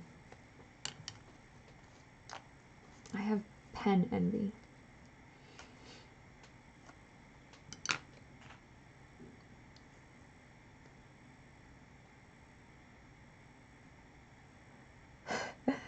The Nostalgia Critic made your fear of it go away after the Prince Albert in a can clip. I could see that. So, I don't know if you watched the miniseries or the new movie, or if you're familiar with the book, Thomas. So please, if I'm saying something that you're already familiar with, let me know. And I don't think this is spoilery. But what gives it its power is fear. Kind of like, I guess, Freddy Krueger. The more people are afraid of him, the more power he has.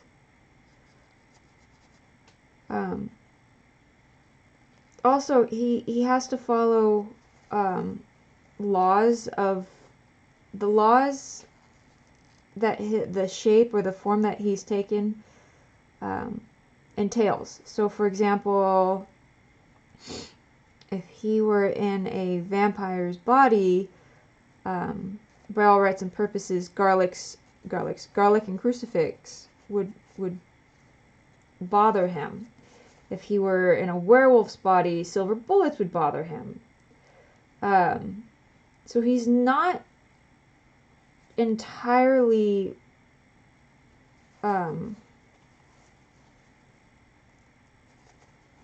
unbeatable. He is not without fault, I guess. And yeah, the more you're afraid of him, the more power he has. And that's why he likes to target children, because children, their fears are just usually so simple. Like adults, as they get older, their fear becomes a little bit more entangled with other emotions, and that's messy. And it's harder.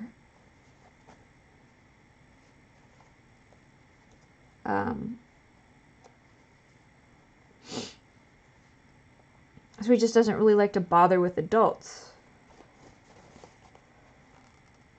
But the turnabout is, because you don't believe, your belief is stronger as a child, you also in turn don't have quite as much power against him.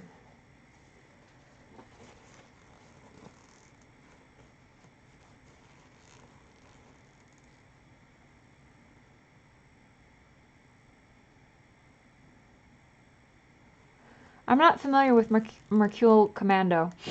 Yeah, Ready Player One. Kind of like The Matrix, maybe? I don't know if that's a good reference. Not quite. Not quite as everything is trying to eat you. Or the robots are trying to eat you. But Will Wheaton reads the audio... Oh, there we go. Jeez, that was stubborn. Will Wheaton reads the audiobook. I changed my mind. I wanted... and it's kind of funny because it refers to him as a pop culture reference a couple times in the book. And so whenever he's talking about... whenever his name is dropped, you can tell like his voice just gets a little smug.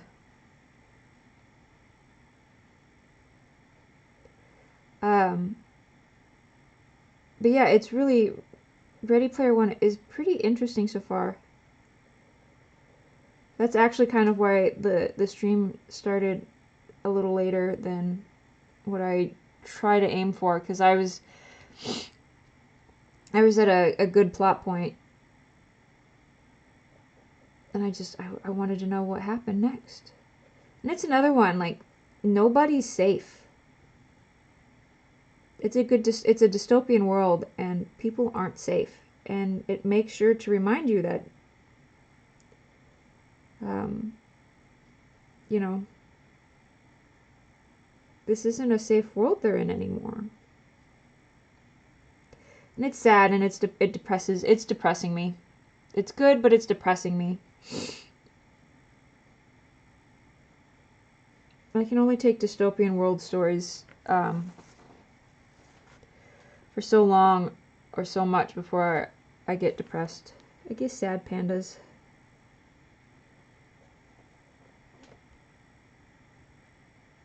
Okay.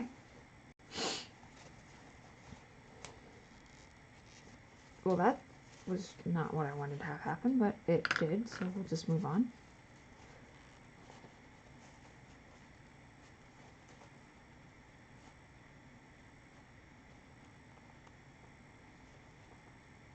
Oh, okay. I'm sorry. I was still talking about Ready Player One, and I thought you were referring to something like that. I'm sorry. I'm space cadetting.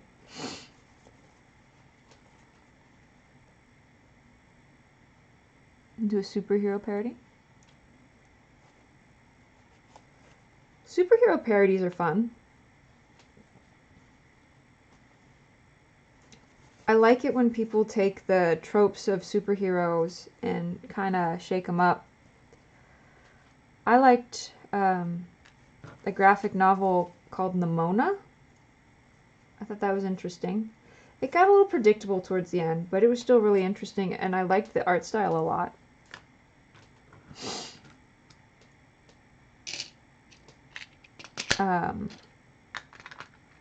But for a little while, I thought it'd be fun to make a story where, like, it focused more on the sidekicks than the superhero and the supervillain. And it would just be like the superhero and the supervillain are just so incompetent that nothing, they don't make leeway in any direction.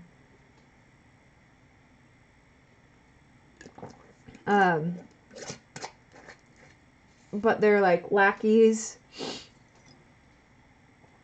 and sidekicks are competent and smart and intelligent, but they also realize that by, like, if they actually did try to take over the world or anything like that, if they showed how intelligent and competent they were, like,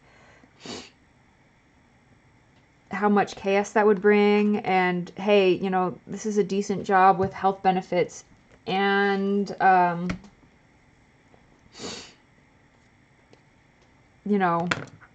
why ruin a good thing? So they don't. So they just let the hero and the villain just kind of like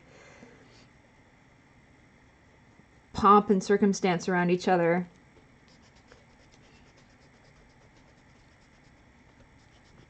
And the bad guys just do enough bad to keep their bad guys title. The good guys thwart them, but just enough so that the bad guys are still able to fund their projects or something like that. And I wanted to focus on the witty banter between the hero sidekick and the villain's sidekick, and I thought it'd be cute to turn it into a little romance.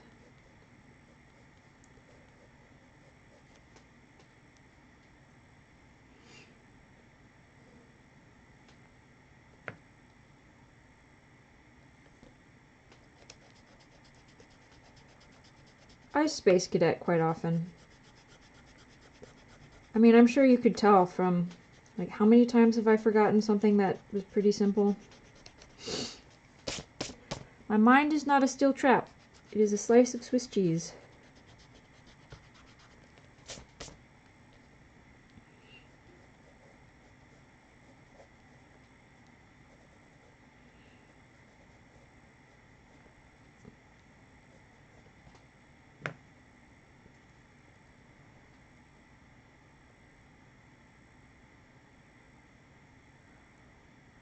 Oh, that would be cute. You could play up on, like, well, back in my day, this was what was acceptable, and this is what we did as superheroes. And I can see her being like, Granddad, times have changed. We don't have to, like, you know, telegraph. We don't have to send things on the telegram anymore. Get with the program, Gran.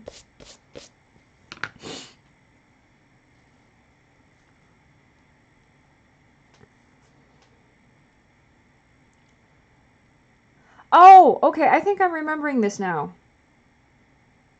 I think I'm remembering this from a while ago. Is this the one, like, she had relatives who were, had once lived the superhero life? Like, wasn't one of them, hadn't one of them been a villain?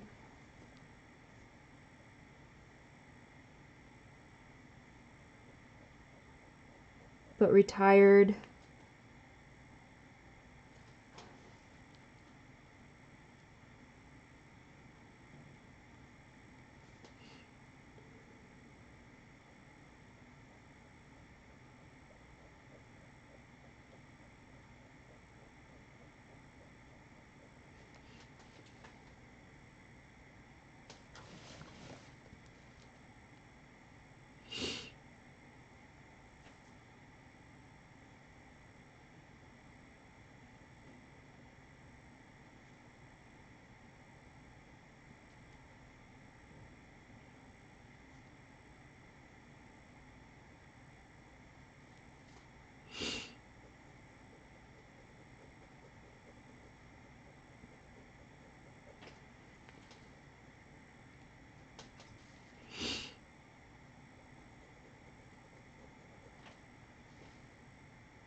In this parody about Mercule Commando as a grandfather who has to spend time with granddaughter who wants to be a superhero, but Commando just wants to relive his glory days while having to put up with new heroes who just represent their gimmicks rather than save lives. One day Commando's old foe, Lord Grim, comes back with his grandson, King Grim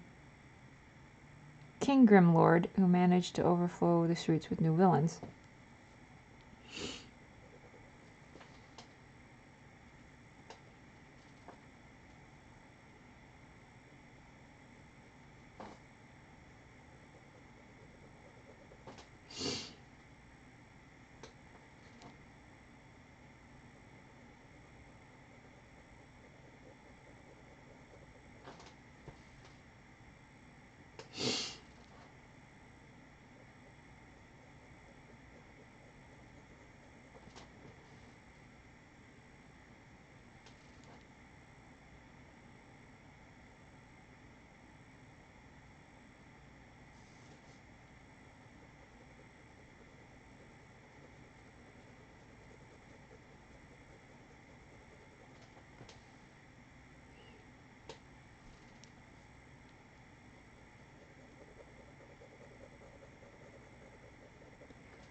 I had this little visual in my head 2 seconds ago of a world, because I like the concept of superheroes being known, and it's just part of culture now. Like, that's just part of the culture. People just kind of accept it. It's not something that's so weird or jaw-dropping. It's like, yes, someone's a super. What of it? They're the reasons why we have higher taxes on making sure our buildings get rebuilt properly or whatever. That's why I have to take out special hero insurance if I live umpteen miles from the city. But I just had this visual of like a high school job fair or career paths and such like that, or even just a regular job fair, I guess. And there's just all these booths and tables for superheroes and supervillains at these job fairs, and like these two kids are standing there looking over their options, and they're like, all right, let's be practical about this. Who has the best dental? And it'd be like, the superheroes have the best dental because they have to take all of their, because of all of those photos they have taken with the press. Whereas like the villains have better medical insurance because, with all of those mad experiments they're doing, they have managed to find some really good cures for things, or some really great health doctored things. And they employ so many evil doctors that some of them are actually, pretty good at being doctors if they just weren't so hell-bent on destroying everyone. But don't worry, because you work for them, they'll help you out. That visual is making me happy. Not as happy as this kick-ass jackalope, though.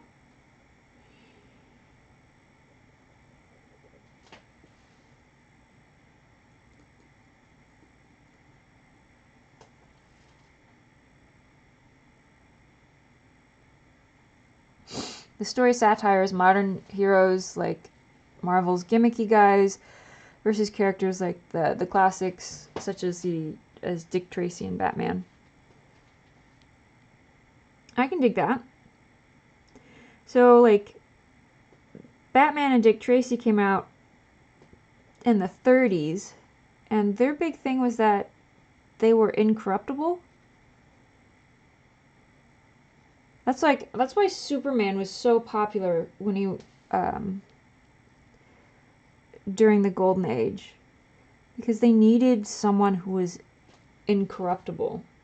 It was the Prohibition, and like you had all these gangsters and mobsters, and sometimes cops were in the pocket of these in these gangs and mobsters. They needed someone who was able to look after the little guy and not be just above corruption. And that's where Superman just kind of, he came in. He literally came in a time when the world needed him. And Dick Tracy was another one. Like, he wasn't afraid of the bad guys. You couldn't corrupt him. He was just a good guy. He was a good guy. I don't know if he was a good guy, but he was a good guy. And you couldn't corrupt him. That's why those characters were so popular. That's why one of the reasons why comic books were so popular. People needed cheap escapism. And even in the Great Depression, like, you could fork over a dime or whatever the comics cost. Especially since it was something that people could read multiple times. It wasn't just like a one-time use and it's gone.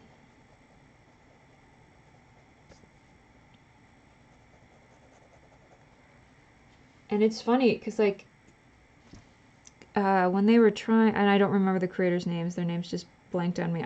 I'm pretty sure Suki knows it off the top of his head. When the creators of Superman first tried to promote him, they got shot down. They got shot down for years before someone finally gave him a chance. And then they just, like, went crazy popular. I don't think they definitely didn't get their money's worth. Like, whoever bought Superman,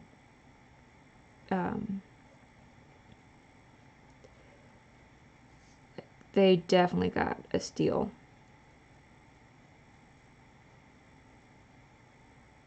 And I think, was Kal-El, I think that's Yiddish, like justice or something.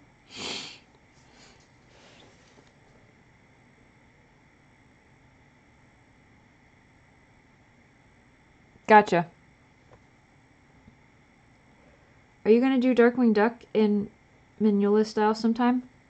I'm not saying like do it tomorrow, but within the 30 days, because you got 31 days, sorry. You got a lot of days to fill up, man. And if you need some ideas, I'm thinking old DW.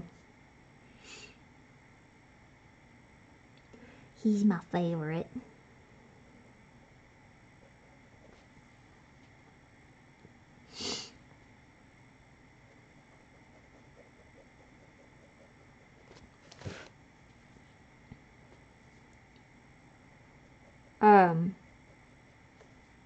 Thomas, have you been staying on top of the newest DuckTales?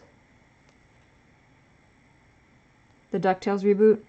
Please tell me you've been staying on top of it. I need someone to talk to about it. It's so good.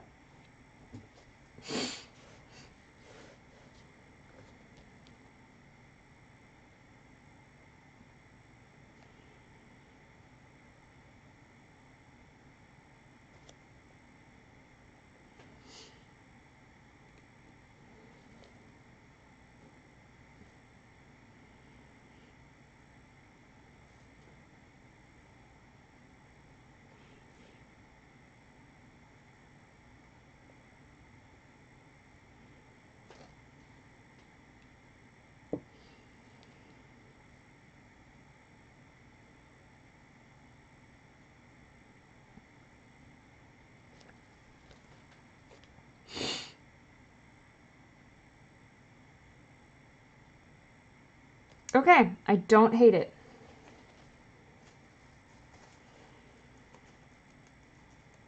We're getting places, kids.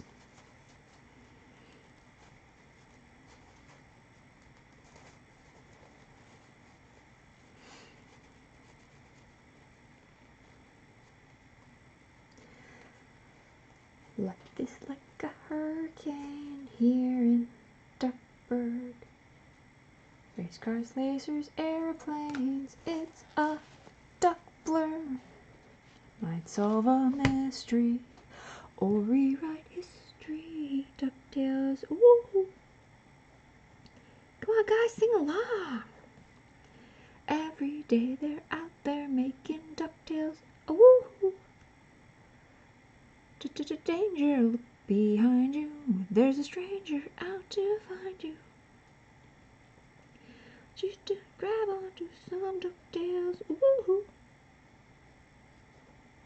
Tales of daring, do bad, and good luck tales, ooh.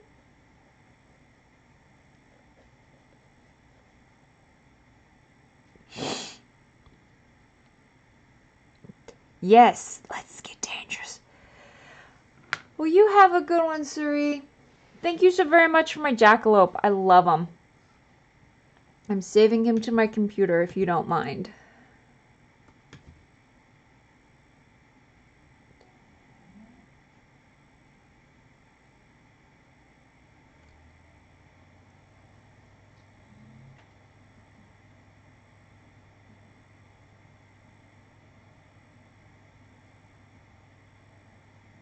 Oh, yeah, no, I definitely agree, Thomas. I feel like Scrooge isn't getting a lot of screen time, especially in comparison to like, and I try so hard not to compare it to the original because that's just not fair. That's not giving the show a chance, and I want to give the show a chance. But I think part of that has to do with the fact that David Tennant is just always so busy. They just kind of had to, you know, okay. You know, they tried to use him when they could, and if he wasn't available, well, then they would just, that's why there's probably going to be a lot of episodes where he's not there. Which is a shame because you watch DuckTales for Scrooge McDuck and his heroic. The series keeps stressing on how much of a brave adventurer Scrooge McDuck is, and I'm excited to see Scrooge McDuck get back onto his brave adventuring, since I guess his nephews are the catalyst of what gets him back into adventuring, but we don't see him that often. I'm trying to think, what was the last episode he was in? Was it when he was soaking in the bathtub? And Miss Beakley was having to save the day? Yeah, Beakley and Donald had to save the day.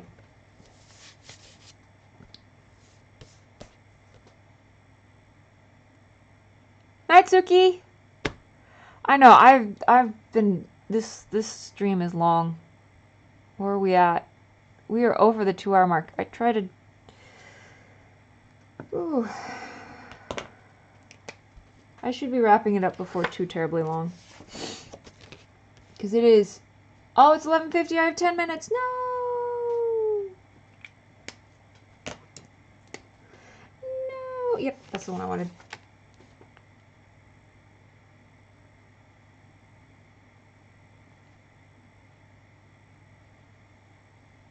I turn into a pumpkin at midnight.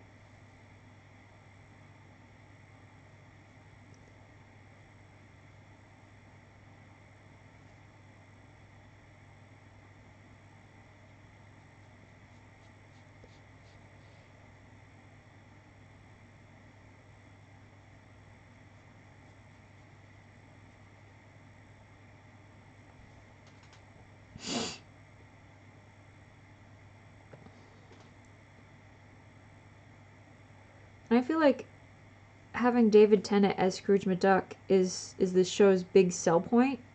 Like, when I've talked to people about it, I was like, oh yeah, and David Tennant, Scrooge McDuck. Quite a few of them have gone from meh, like, oh yeah, DuckTales, wow, great big deal. I was like, well, David Tennant's the voice actor. I mean, like, I feel like that alone is worth giving it a shot because he's so talented. He usually has, I mean, he has fun with just about every role he does. He doesn't half-ass his roles. So that alone would just kind of warrant at least giving it an opportunity. But he really hasn't been on it that much, all things considered. A friend of mine said he felt like there was too much yelling going on. Like, he said it felt like everyone was yelling. I didn't quite get what he meant until I watched it the other day. I rewatched the first episodes. I was like, yeah, I can see how he felt like everyone was yelling. But I don't know, I didn't. Obviously, it didn't bother me because I didn't realize it until somebody else mentioned it.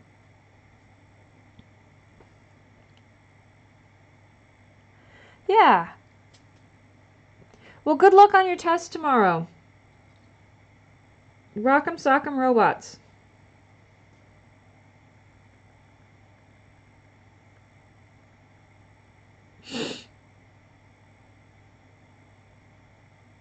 I need to use a nasal spray, but I'm scared. Last time I did, I hurt. I didn't use it right. I hurt myself. I think it'd be simple, right? Just spray the stuff up your nose. Nope. I dumbed my way with it. Yeah, Huey, Dewey, and Louie, and Webby are fine, but yeah, you watch in the original, like you watch for Scrooge McDuck since the trio were just kind of interchangeable, and I appreciate that they're trying to make them unique, and I love that they have an evil twin. So which one of you is the evil twin? So which one of you is the evil triplet? Louie? Meh. Like we're seeing some of their personality come out. I'm really enjoying it, and I love all of the voice actors. They've got great talent. But yeah, Scrooge McDuck, you watch the show for him. Like, he was in the original, he was the main draw. You watch to see what adventures and misadventures he got himself into.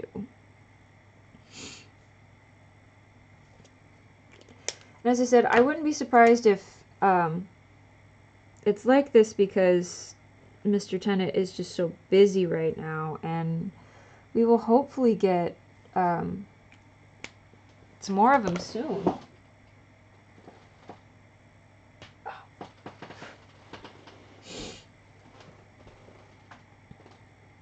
Like, hopefully he will, I don't know, magically appear more.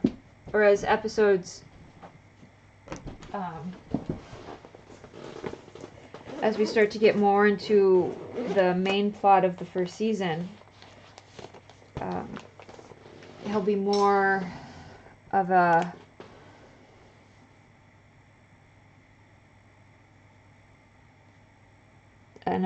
he'll have more of an appearance. That's not what I wanted to do.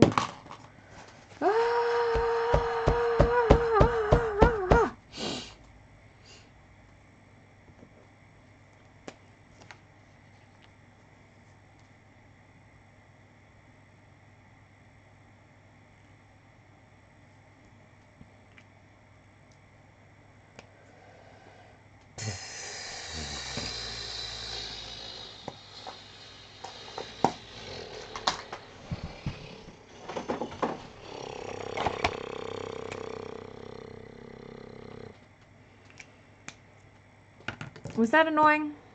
I'm sorry if it was.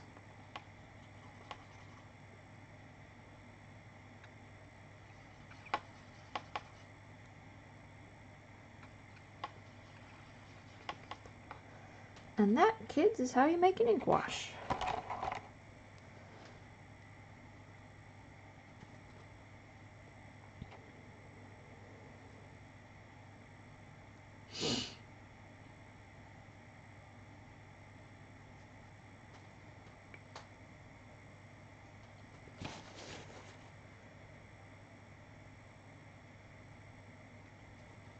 So any word, when is CR's next stream?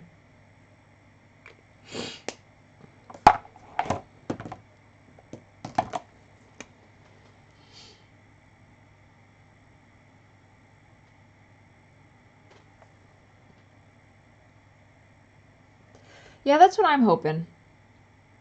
I'm hoping we'll see more of Tenet later on.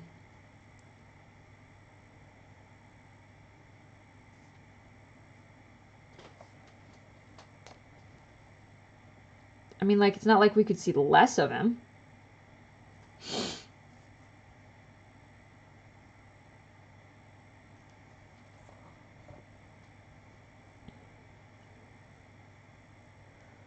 Uh-oh, I had a jellyfish photo reference, and now it is gone. There it is. Okay.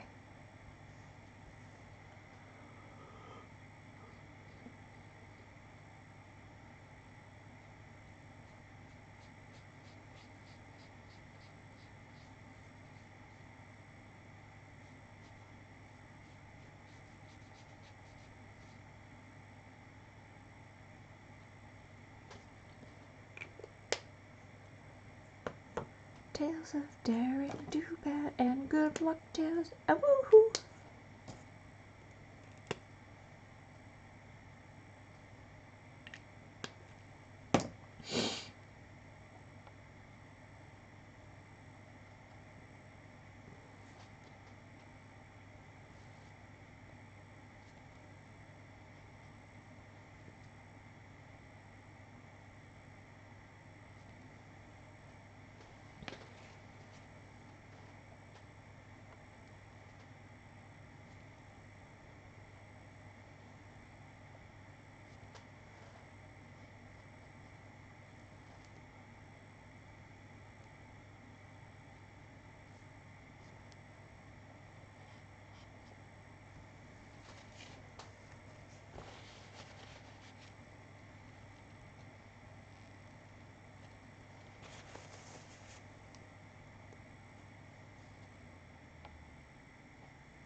Oh yeah, I love his art casts. I really do.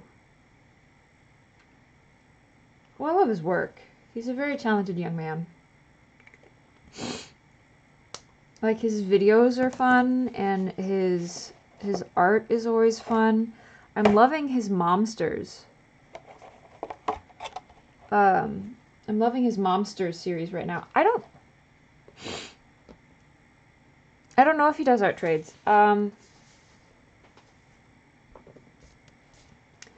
Might just kind of depend on how busy he is. I know he's got, you know, he's got a lot of commission work he has to catch up on. He might not be able to do art trades.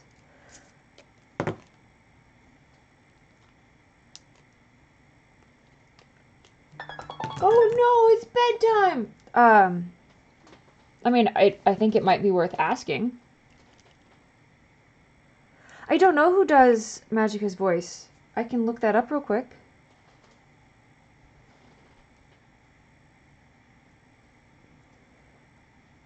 DuckTales.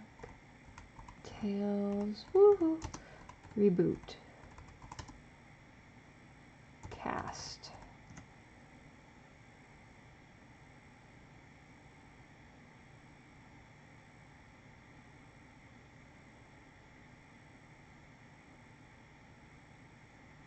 I don't care who does Gizmo Duck. Just kidding, I do care who does Gizmo Duck. Gizmo Duck.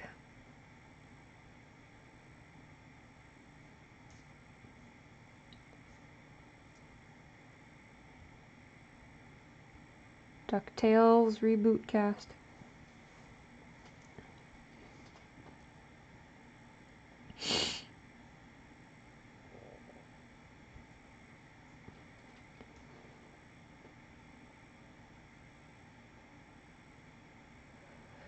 Catherine Tate.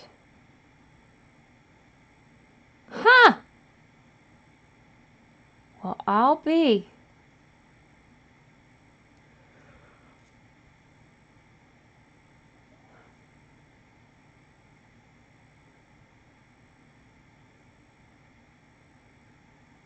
I don't know if my friend's a huge fan of Catherine Tate. I don't know if she realizes.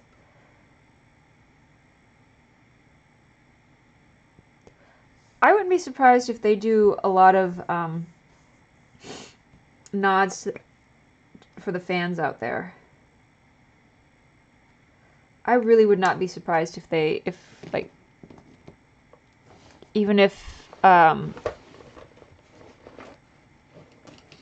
their appearance is just short, even if it's just sort of like a, what am I wanting to say, a cameo or an Easter egg.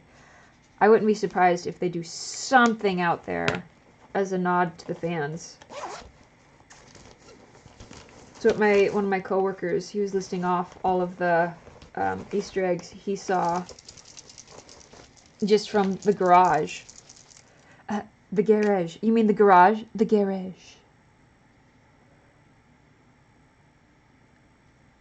Which mother character would I like to see as a monster? Ooh. I liked... Oh gosh, who was it he did the other day that I really, really liked? I'm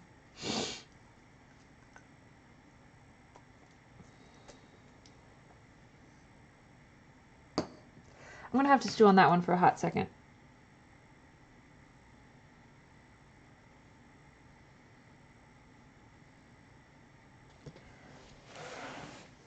Because he did Wilma, which I really liked. I really liked Wilma.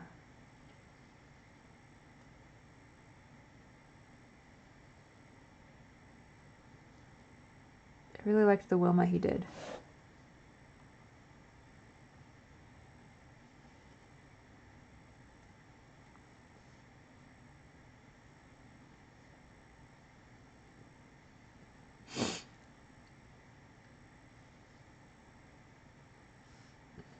He did Peg. He did Peg, right? Yeah, he did Peg. Honestly, you know what, since we're on the topic, since we were just talking about DuckTales, I would like to see him do Mrs. Beakley. I know she's not a mom, she's a grandmom. But I mean, one doesn't become a grandmom without being a mom first.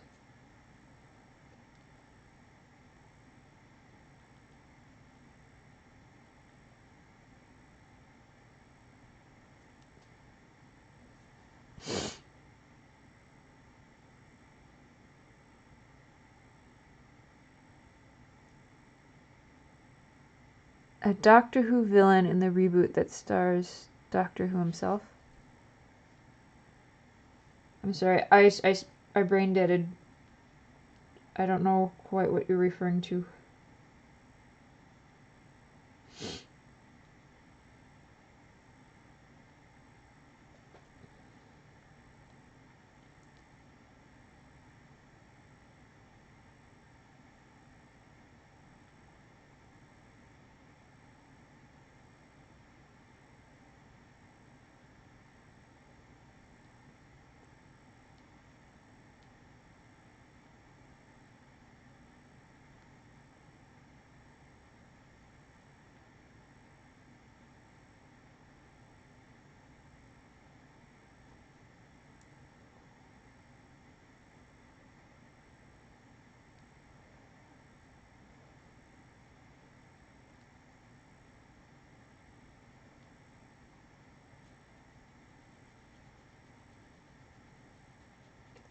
It's totally how you use a brush pen.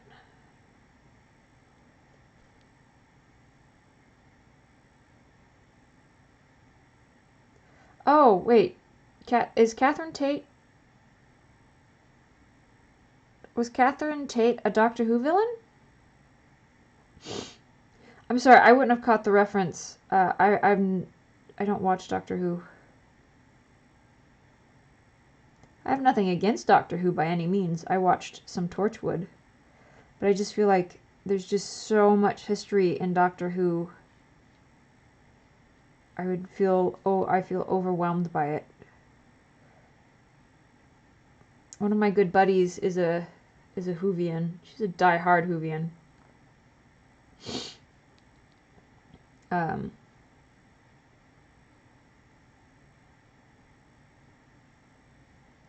But she's a big fan of Catherine Tate. And the convention where I went to where I met Hellboy was the convention where we met her. And out of all the guests, she was the most delightful.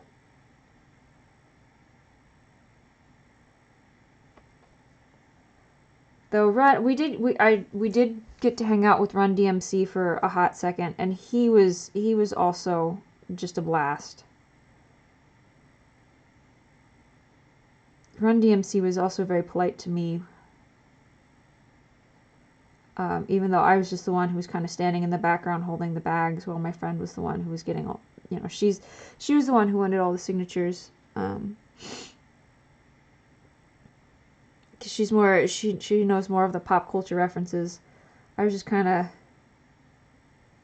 I'll hold the bags. I'll just, let me know if you need anything. And so when it was time to get her picture taken with him, he reaches over, grabs me, pulls me in. He's like, "Get in here!" And I was like, "We're friends. Everybody's buddies."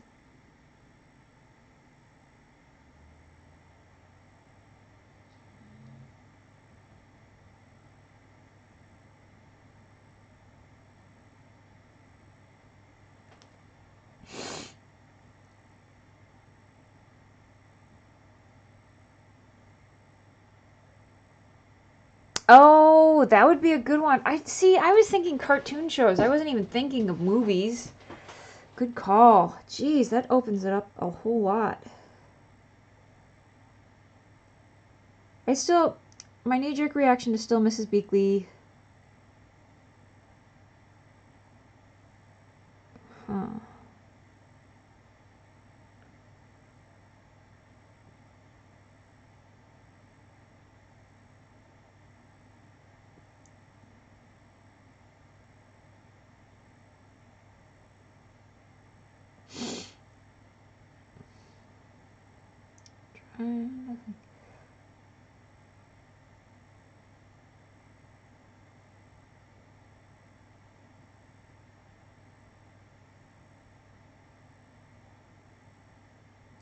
So I'm trying to make sure I don't paint in the wrong spots.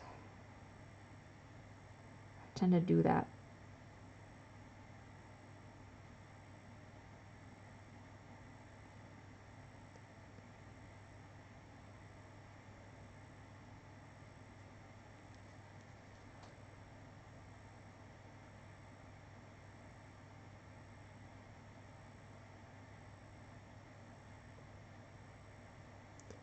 Oh, what about Fievel's mom from Fievel Goes West?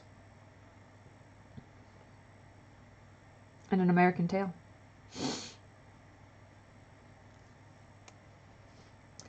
Ah, Tommy Pickle's mom. He hasn't done her yet, has he?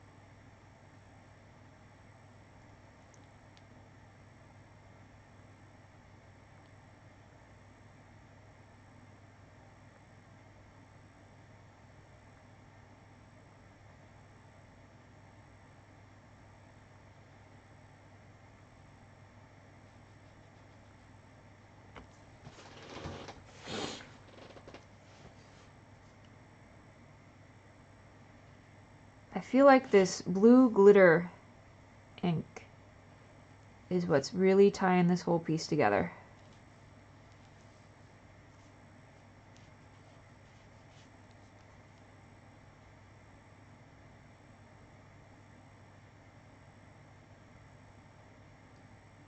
As a dragon cause?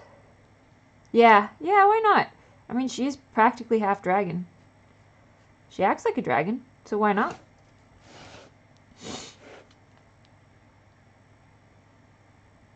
Have you watched the Dragon Riders of Pern? Not Pern. Birth? Is that the show?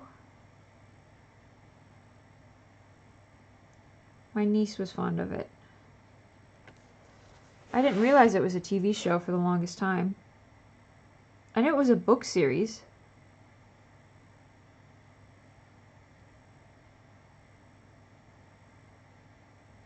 Yeah, maybe I don't feel like she's...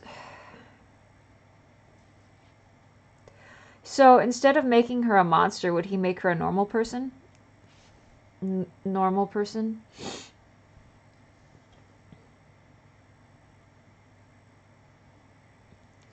Because, like, my favorite TV moms were,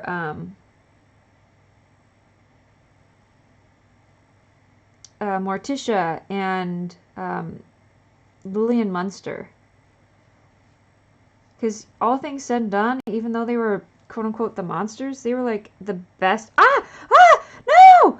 Ah! Ah! Everybody panic! Ah! Ah!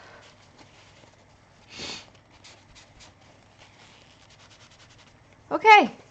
Yeah. That's alright. It's cool. We can work with this. What have I done? So many regrets in life. Disperse, you glitter.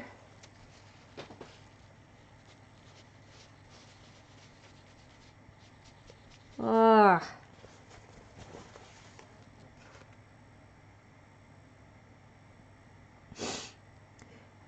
But didn't he have like a stepmom or an adopted mom? Because I thought Chucky's dad remarried.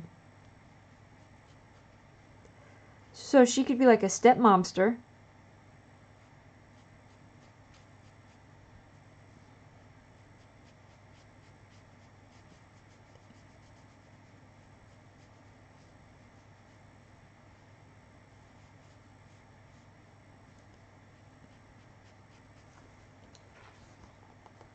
Aw, dag nabbit. I all kinds of screwed up.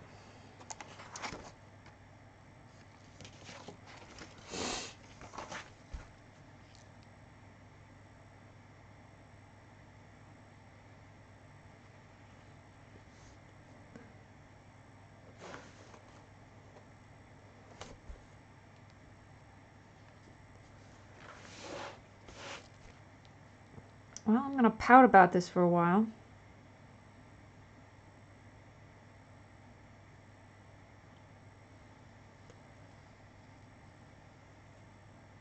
And as I was doing it, as I was squeezing the cartridge, I was kind of like, you know, kid, maybe not there. Maybe you should move it over your scrap paper. And it's like, no, I've been pretty good so far. I've been able to catch it before it drops and destroys anything.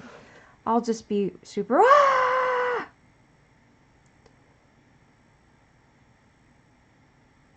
It's back in 2009.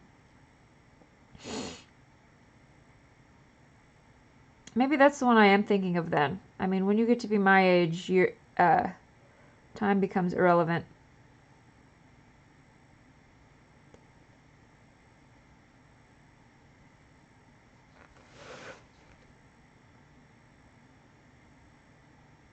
So yeah, why not do Chucky's stepmom or what is it, Angelica's mom?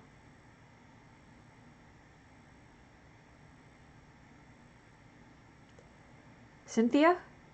No, Cynthia's the doll. What's Angelica's mom's name?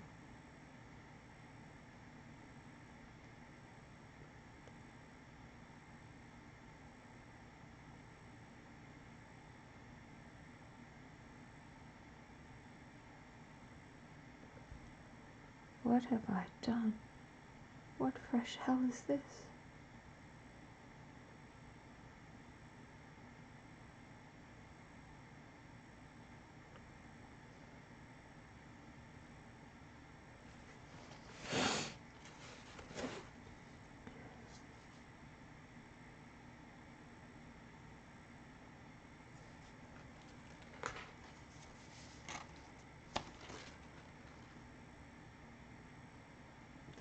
Alright, you have a good one, Thomas. I should hopefully be wrapping this pain in the butt up pretty soon. Have a good day tomorrow.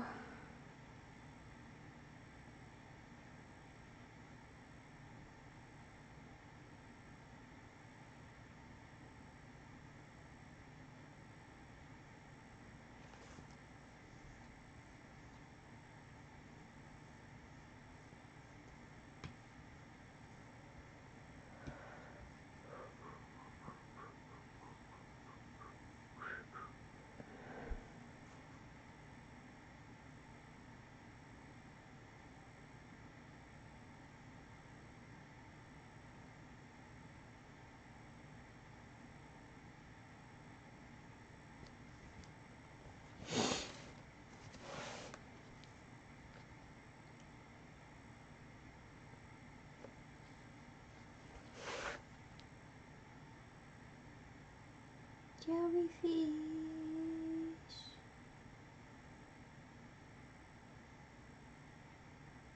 Peanut butter jellyfish. Peanut butter jellyfish. Peanut butter jellyfish. Peanut butter jellyfish. Peanut butter jellyfish on a sandwich. In my lunch. That was fun here. Peanut butter jellyfish. Peanut butter jellyfish. Peanut butter jellyfish in my lunch.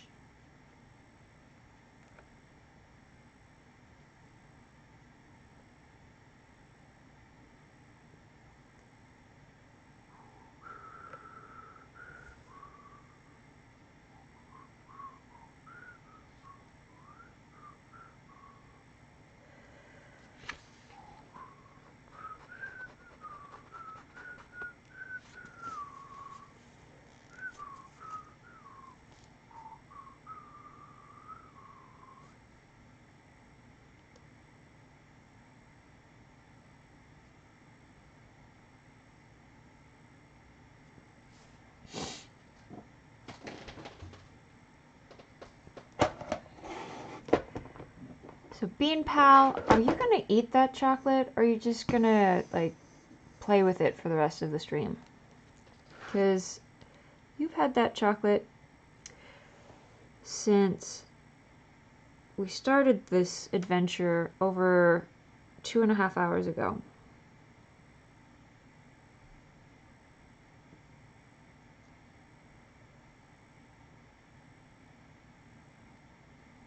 What you know, May?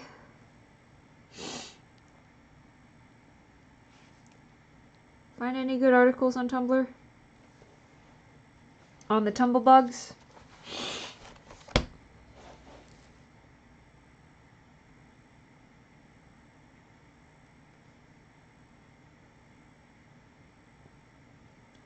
I really loved that blue bee you showed me the other day. I was kind of like, I want to draw one. I want to draw one of those. I want to draw a jackalope. I want to draw anything but this jellyfish.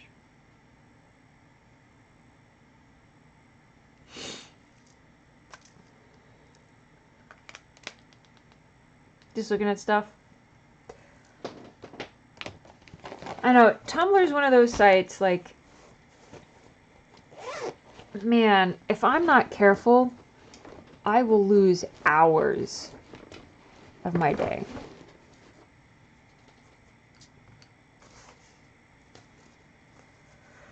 I'm usually looking at, like, art stuff. Though I do appreciate it when the science side of Tumblr comes out around and has an interesting fact.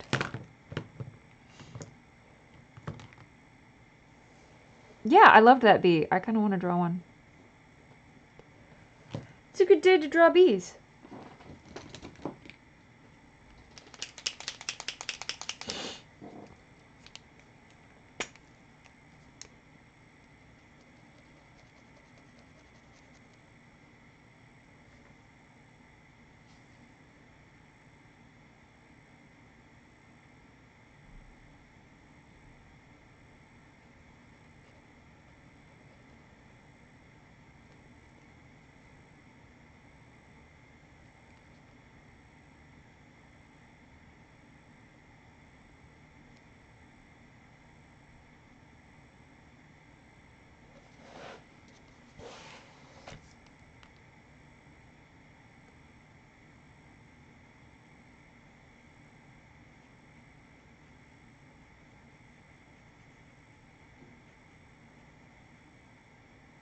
Probably should let this ink dry before I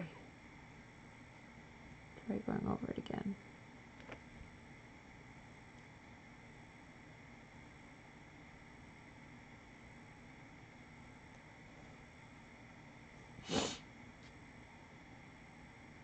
Benedict, hey! What you up to, man?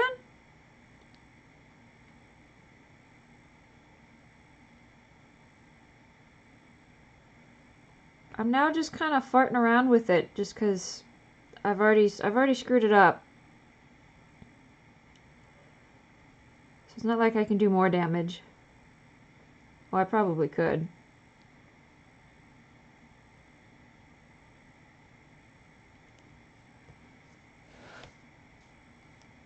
What have you been up to, sir? I saw your Goblin fan art.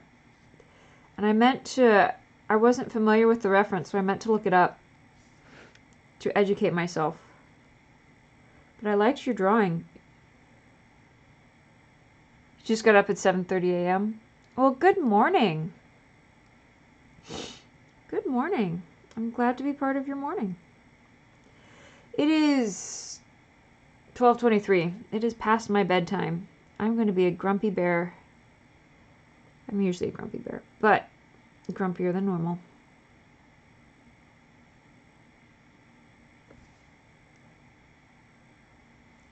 Yes, I liked the illustration you shared earlier today. I feel like your technical skills are getting so strong. Whoa, whoa, whoa, whoa. Like it seems with each piece you improve a lot. I'm really happy. Oh, I'm just gonna wrap this up here pretty quick.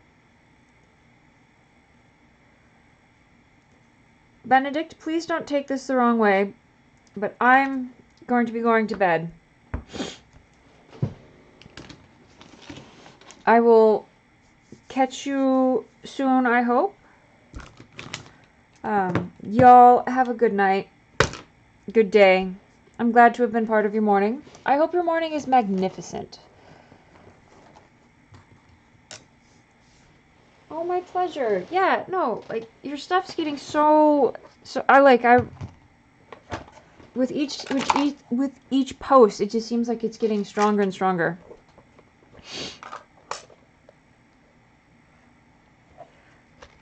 I shall go knock out for a while.